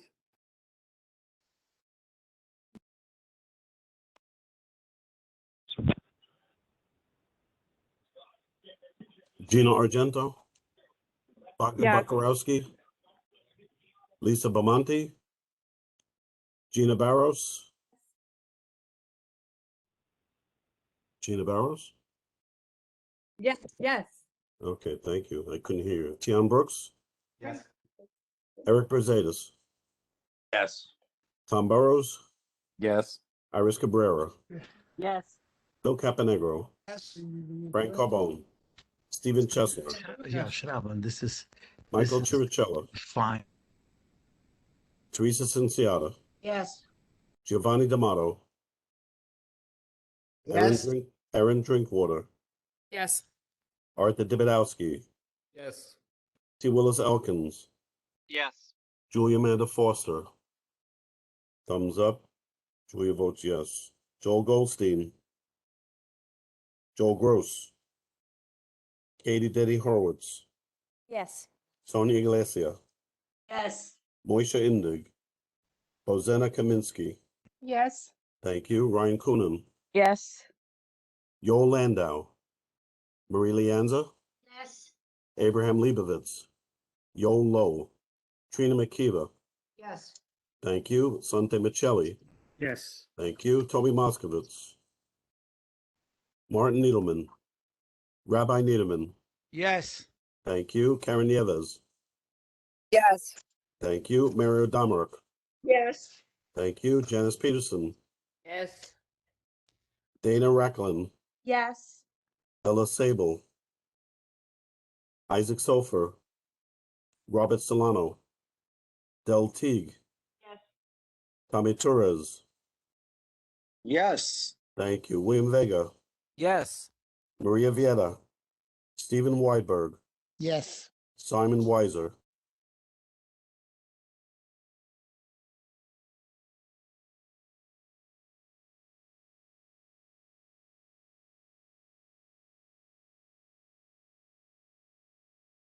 "30 in the affirmative, motion carries."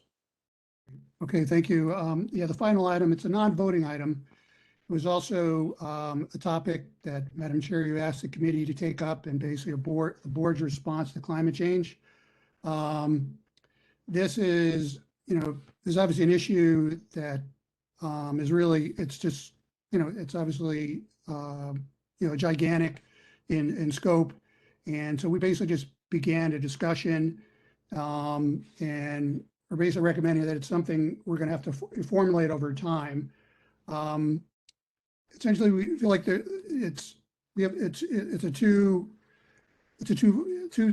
items related to the response. Essentially, one is resiliency, how climate change is affecting the district.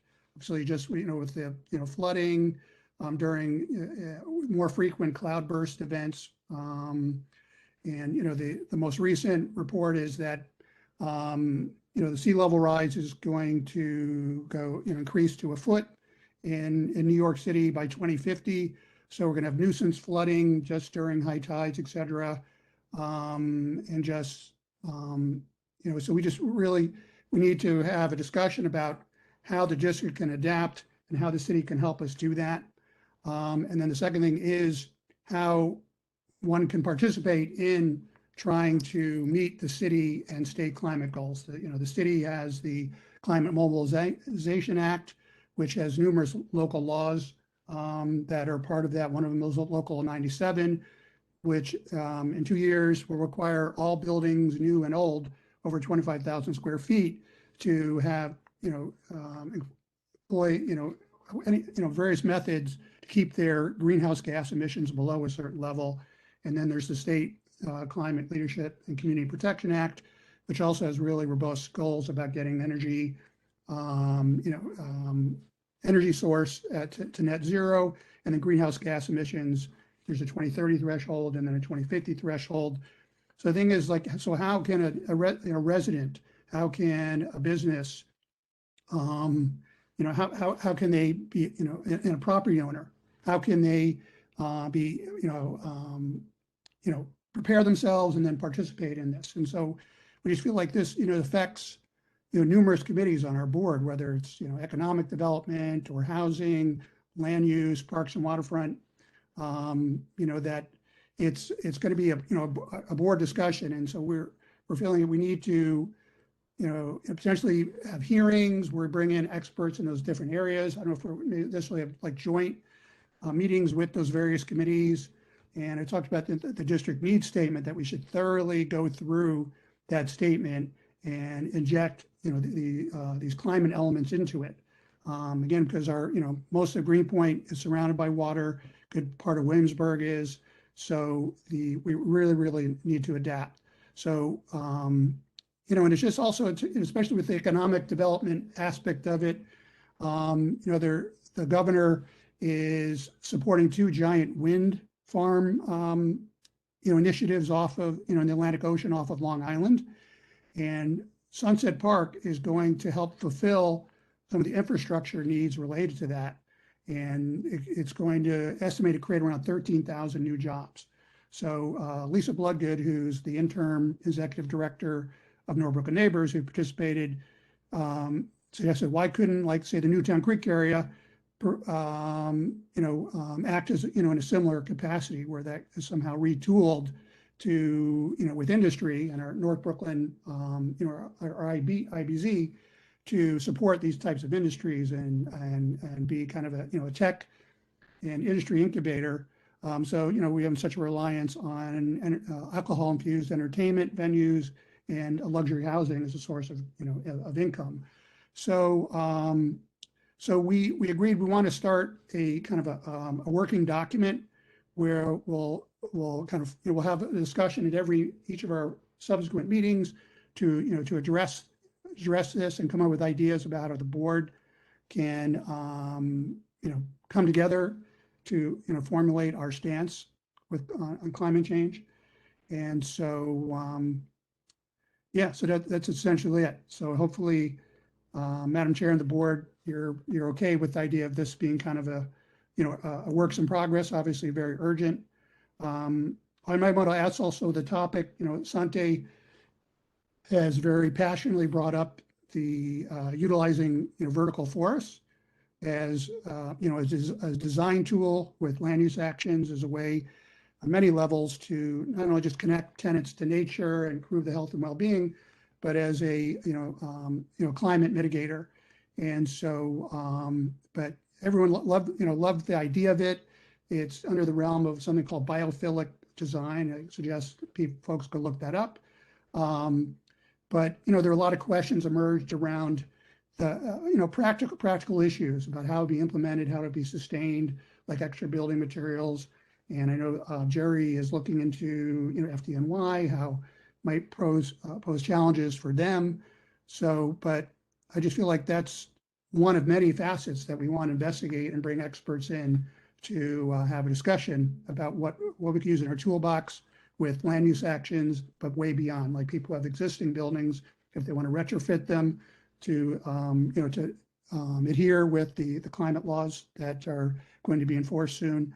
So yeah, so I don't know if anybody has any questions or comments, but Steve, I want to say something to give more strength to what you were saying, and generally not only about vertical forest, but generally as a global trend, definitely less probably in New York. I mean, despite the amount of development, architects have been using more and more and more integrating greenery. I mean, But I'm not saying decoratively. So vertical forest, I always mention because it's a beautiful concept. It's a system that continue to live and have benefit, so it's contributing to the environment.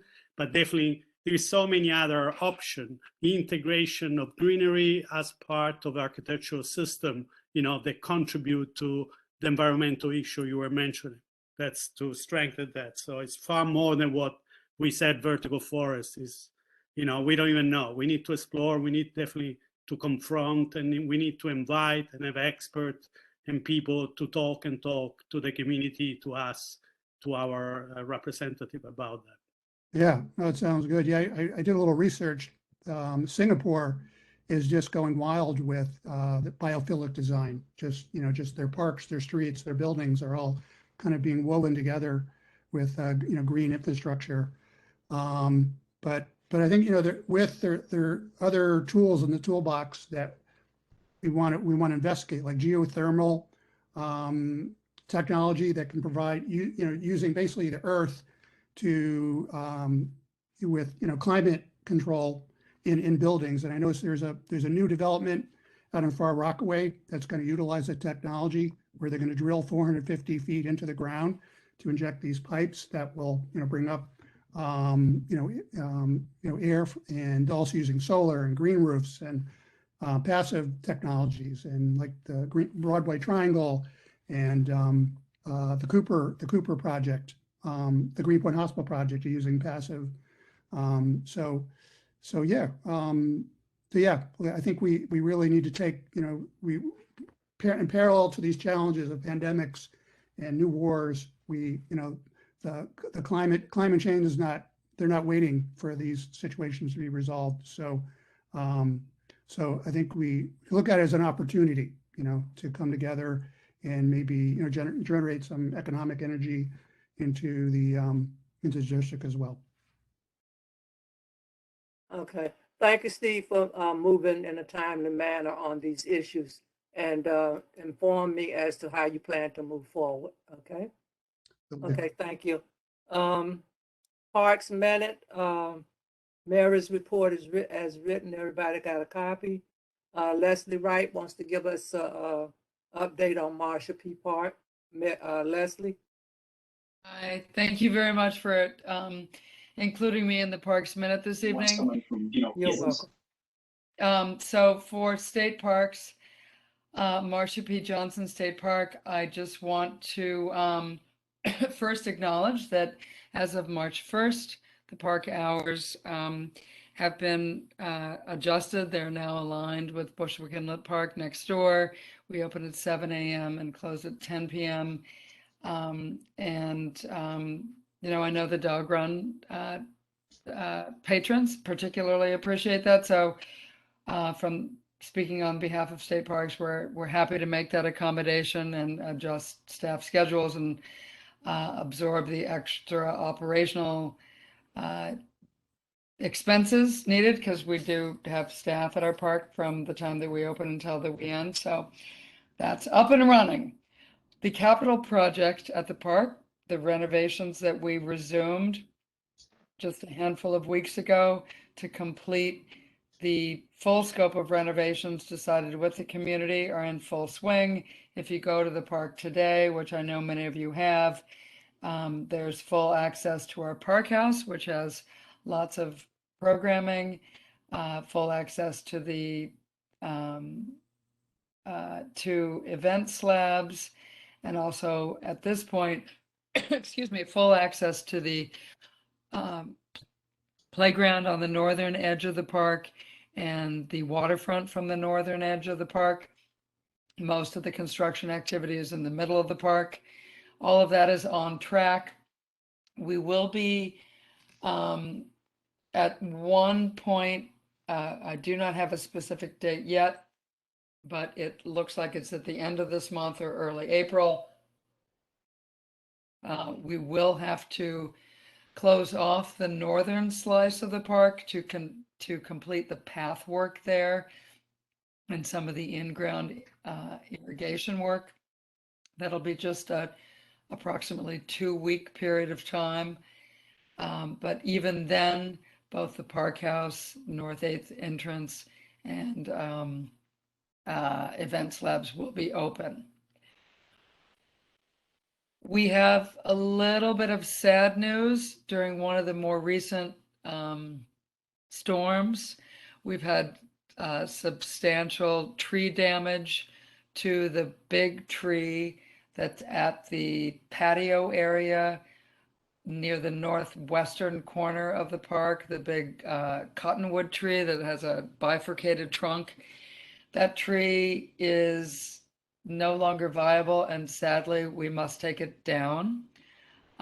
We will take it down and we will plant a new tree in that spot, as well as a couple of other trees in that area. We know that park use-wise, that patio area is a particularly beloved part of the park. Folks like to have picnics there, birthday parties, and other small gatherings. So that is happening as part of this current renovation. Also, as part of the current renovation, to balance the pervious with impervious surfaces, we do have to reduce the size of that patio. So I hope it's good news to this group of folks that we will be adding a little more lawn to that patio area and taking the concrete back a bit. It will still function as a patio with a view. It will still function as a picnic area, but it will be somewhat smaller. The other big news, I hope you all saw it. We had a press release by the agency earlier this month. We have the RFP out, the promised RFP for public art in the park. It's two elements. It's the ornamental gateway art right at the North 8th entrance at Kane Avenue. And then secondly, the monument commemorative of Marsha P. Johnson, the park's namesake, deeper within the park. Each of these two RFPs call for artists, both due on April 20th, and each of the two RFPs with a design, fabrication, and installation budget of $1.3 million each. You can find those RFPs on the New York State Contractor Reporter. You can find them if you Google the press release, and we will be posting them on the website, the park's website, if we haven't already. I'm a little behind on that. But the installation of both of these elements is targeted for August 2023. That gives the artists approximately 1 year to actually fully realize their visions. Last thing, March 27th, every year is the Transgender Day of Visibility. And even though much of the park is under construction, we will be co-hosting an event with some local trans groups for a large open to the public community event to recognize Transgender Day of Visibility. That's March 27th. We're hoping for good weather, but it may not be good weather, so we're going to pick a rain date as well, and we will publicize that. In closing, as always, the first Saturday of May is I Love My Parks Day for the state of New York. As of April 1, sign up will be available for anyone and everyone to sign up for showing how much they love their state parks in New York City. Because we're mostly under construction at Marsha P. Johnson, we're actually not hosting I Love My Park Day events at Marsha P. But heck, there are 7 other state parks in New York City that you all can show your love and support for. So I encourage you all to sign up. And once again, thank you all for including me tonight. It's been a very rich meeting. I've been on every single minute, and I just really thank you and really appreciate the forward-looking thinking on climate change, because Marsha P. Johnson State Park is also a riverfront park, and it does regularly flood to a certain extent with high tides. And it's a really big deal for all of us. So thank you. You're welcome, Leslie. Thank you. We My called pleasure. our elected officials that signed up. Is there any elected reps here that didn't sign up?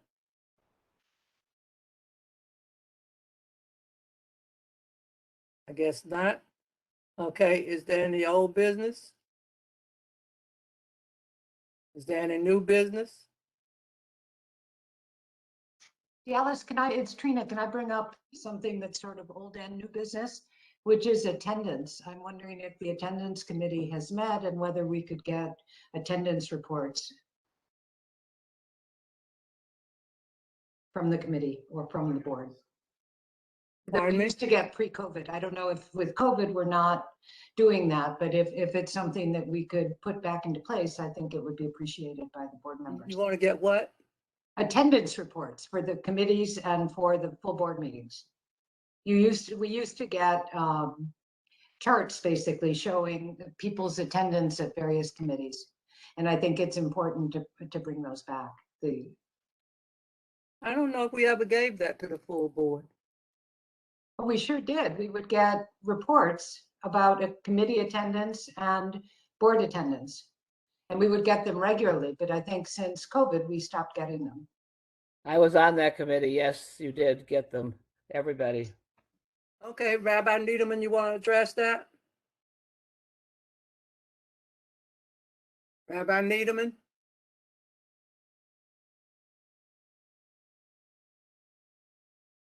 We're gonna have to find Rabbi Needleman to address that since he's the attendance committee. Well, maybe the executive board could bring it up if possible. Maybe what? Could it be something that the executive board talks about? Or could ask the committee, I don't know, however it can be done, Chair, it would be nice if it could be. I'll try to come up with a plan, Trina. Okay, great, thank you. You're welcome. Is there anything Madam else? Chair? Yes. All right, Sonia. Julia Foster from the Bylaws Committee.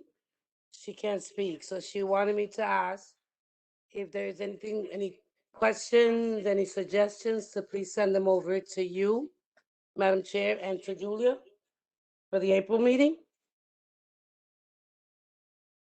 Oh, Julia wants to know if anybody have anything they want her on her agenda for her April meeting for the Bylaws Committee. Yes. Any suggestions, any questions, whatever they want to address. Okay, anybody want to suggest anything or add to the Bylaws Committee report in April, agenda for April? Send it in writing to Julia. Thank you. Is there anything? You got your hand up? Thank you. Rosina? You're welcome. Rosina got her hand up? Yes, I have my hand up.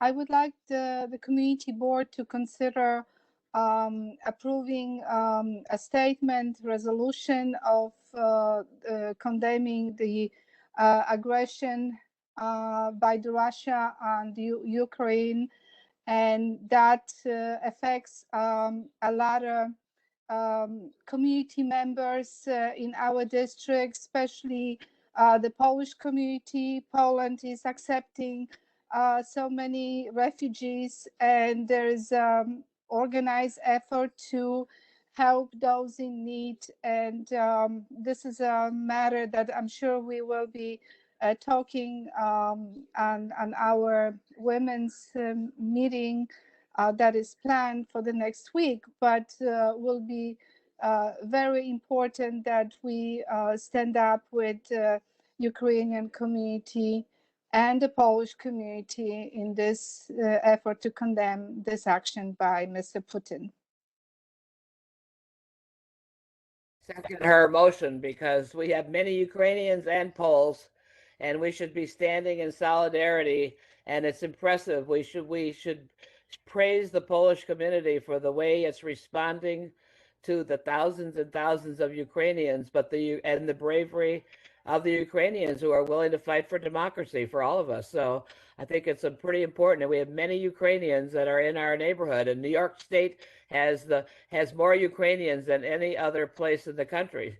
So I think it's important for us to acknowledge what Bozina is saying. Okay, so Jan, your meeting is the 15th, right, or the 14th? 14th.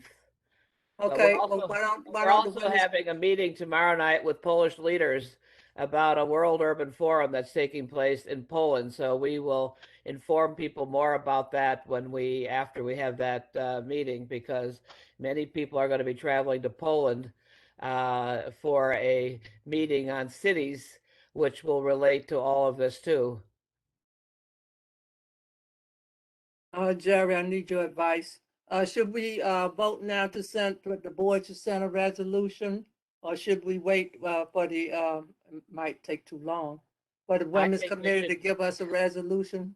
I for us to think vote I on? think just a very simple resolution that we stand united with the Polish, with the Ukrainian and Polish community in this difficult time, and that we condemn the action of the Vladimir Putin invading the country, and we support their fight for democratic freedom and And I think existence. Also, Bozina knows. Yeah, since we have a large Polish demographics in the district. And all these groups are affected by this. This is not just something happening in Poland. It's happening everywhere. It's happening here.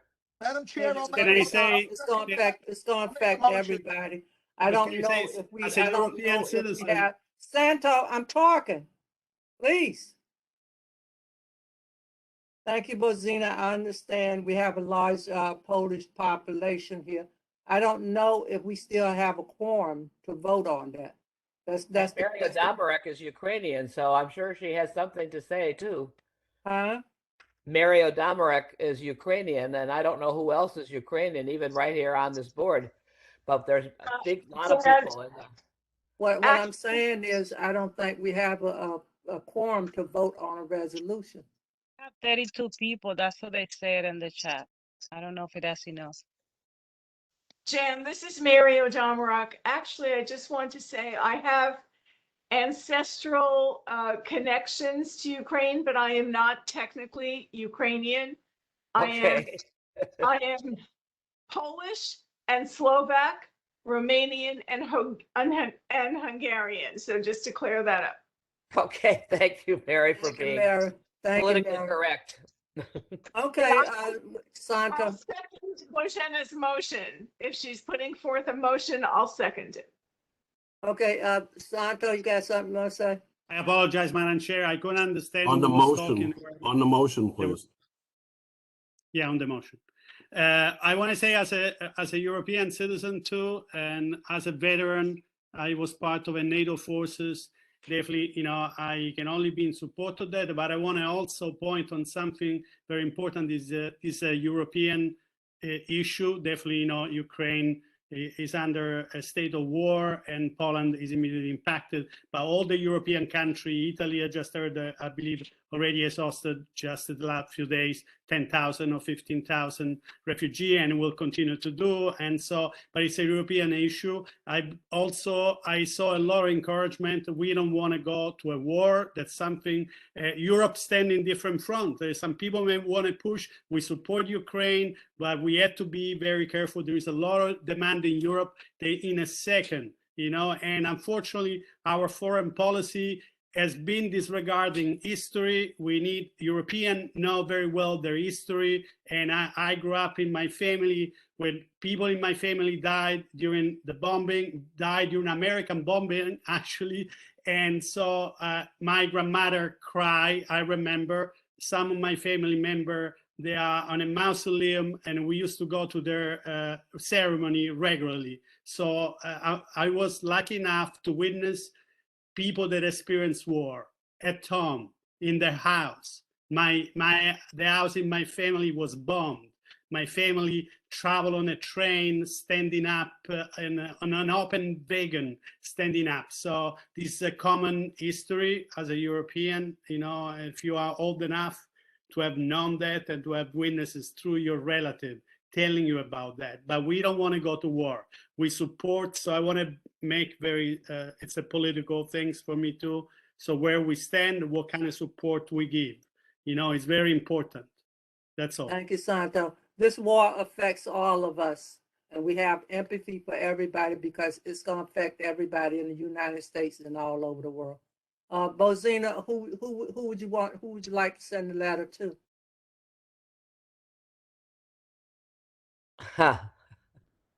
I think I leaders, think we should send it to our elected officials and have it on our website if that's appropriate. and the ambassador of Poland to the Yeah. US and the Ukraine to the US. Yeah. So it's international. We have the consulate, Ukrainian consulate, consul general, and the Polish consul general. Right. That's good. That's the first, I would say, that the letter Yes, very good. should go Okay. to both of them. Okay, great. So can you get the correct I will get the information and names and addresses Yes, to us? yes, So you yes. want to make the motion so somebody can second it? Yes, I think already Mary second my motion. I But you second just your said you'd motion. like to do it. You didn't make a motion. Okay, so I'm making a motion to write a letter in the form of resolution from the Community Board 1 that Community Board condemns attack on independent country Ukraine by Vladimir Putin, and we stayed united with Ukrainian people and the Polish people in this very difficult time. Thank you. Mary, you second it? I will second that. Okay, can we have a roll call vote, please?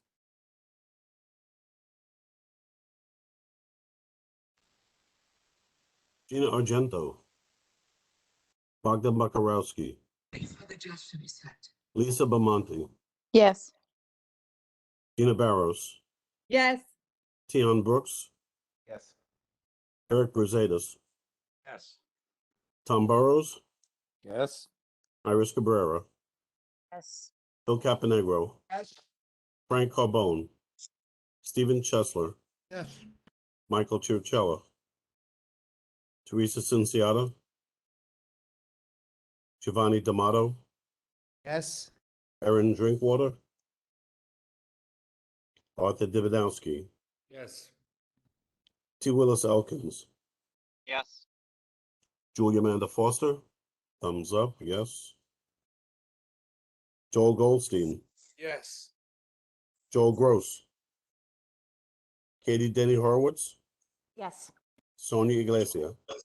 Yes. Moisha Indig. Rosanna Kaminsky. Yes. Thank you. Ryan Coonan. Yoel Landau. Marie Leanza. Yes. Abraham Leibovitz. Yoel Lowe. Trina McKeever. Yes. Sante Michelli. Yes. Toby Boskowitz. Martin Needleman. Rabbi Niederman. Karen Nieves. Mario Domark. Mario Domark. Yes. Janice Peterson. Yes. Dana Racklin. Bella Sable. Isaac Sofer. Robert Solano. Del Teague. Yes. Tommy Torres. Yes. William Vega. Yes. Maria Vieta. Stephen Weidberg. Yes. Simon Weiser.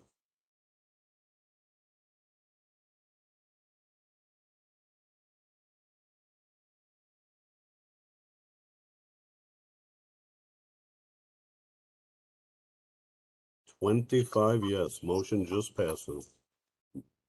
Thank you so much, Jared. Thank you, Mary. Thank you. Madam Chair, can I just raise one issue? Pardon me? Can I just raise one issue that I've been asked to do by Jan Peterson in light of Women's History? Yes. Is Jan still on? Yes, she is. Okay.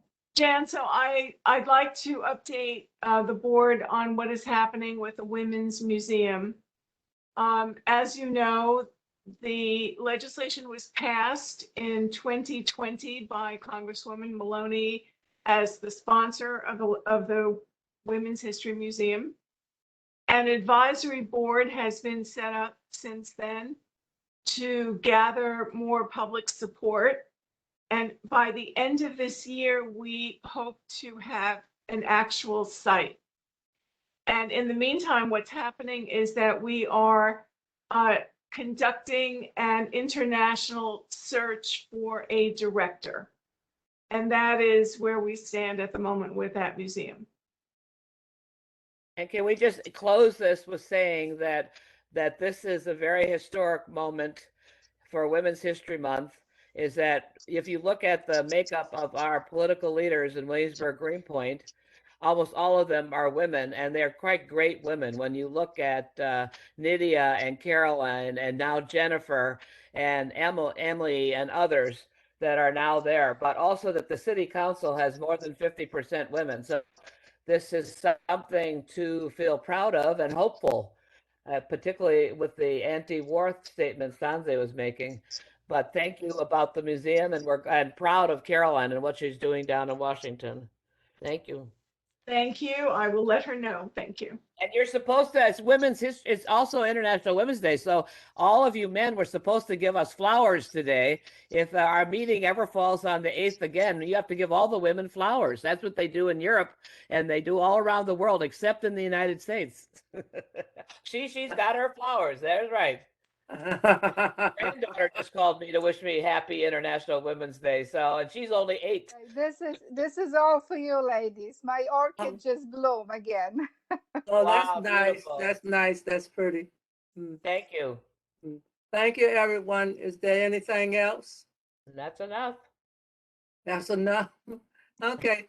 Thank you, everyone. Be safe, be healthy. And until See we you meet tomorrow, again, Bonita. can I have a motion to adjourn? I motion make to a adjourn. I second it. second. Oh, okay. I third. Motion. Okay. Thank you, everyone. Meeting adjourned. Have a blessed week and be safe. Nice. Bye. Good night. Good Good night. night.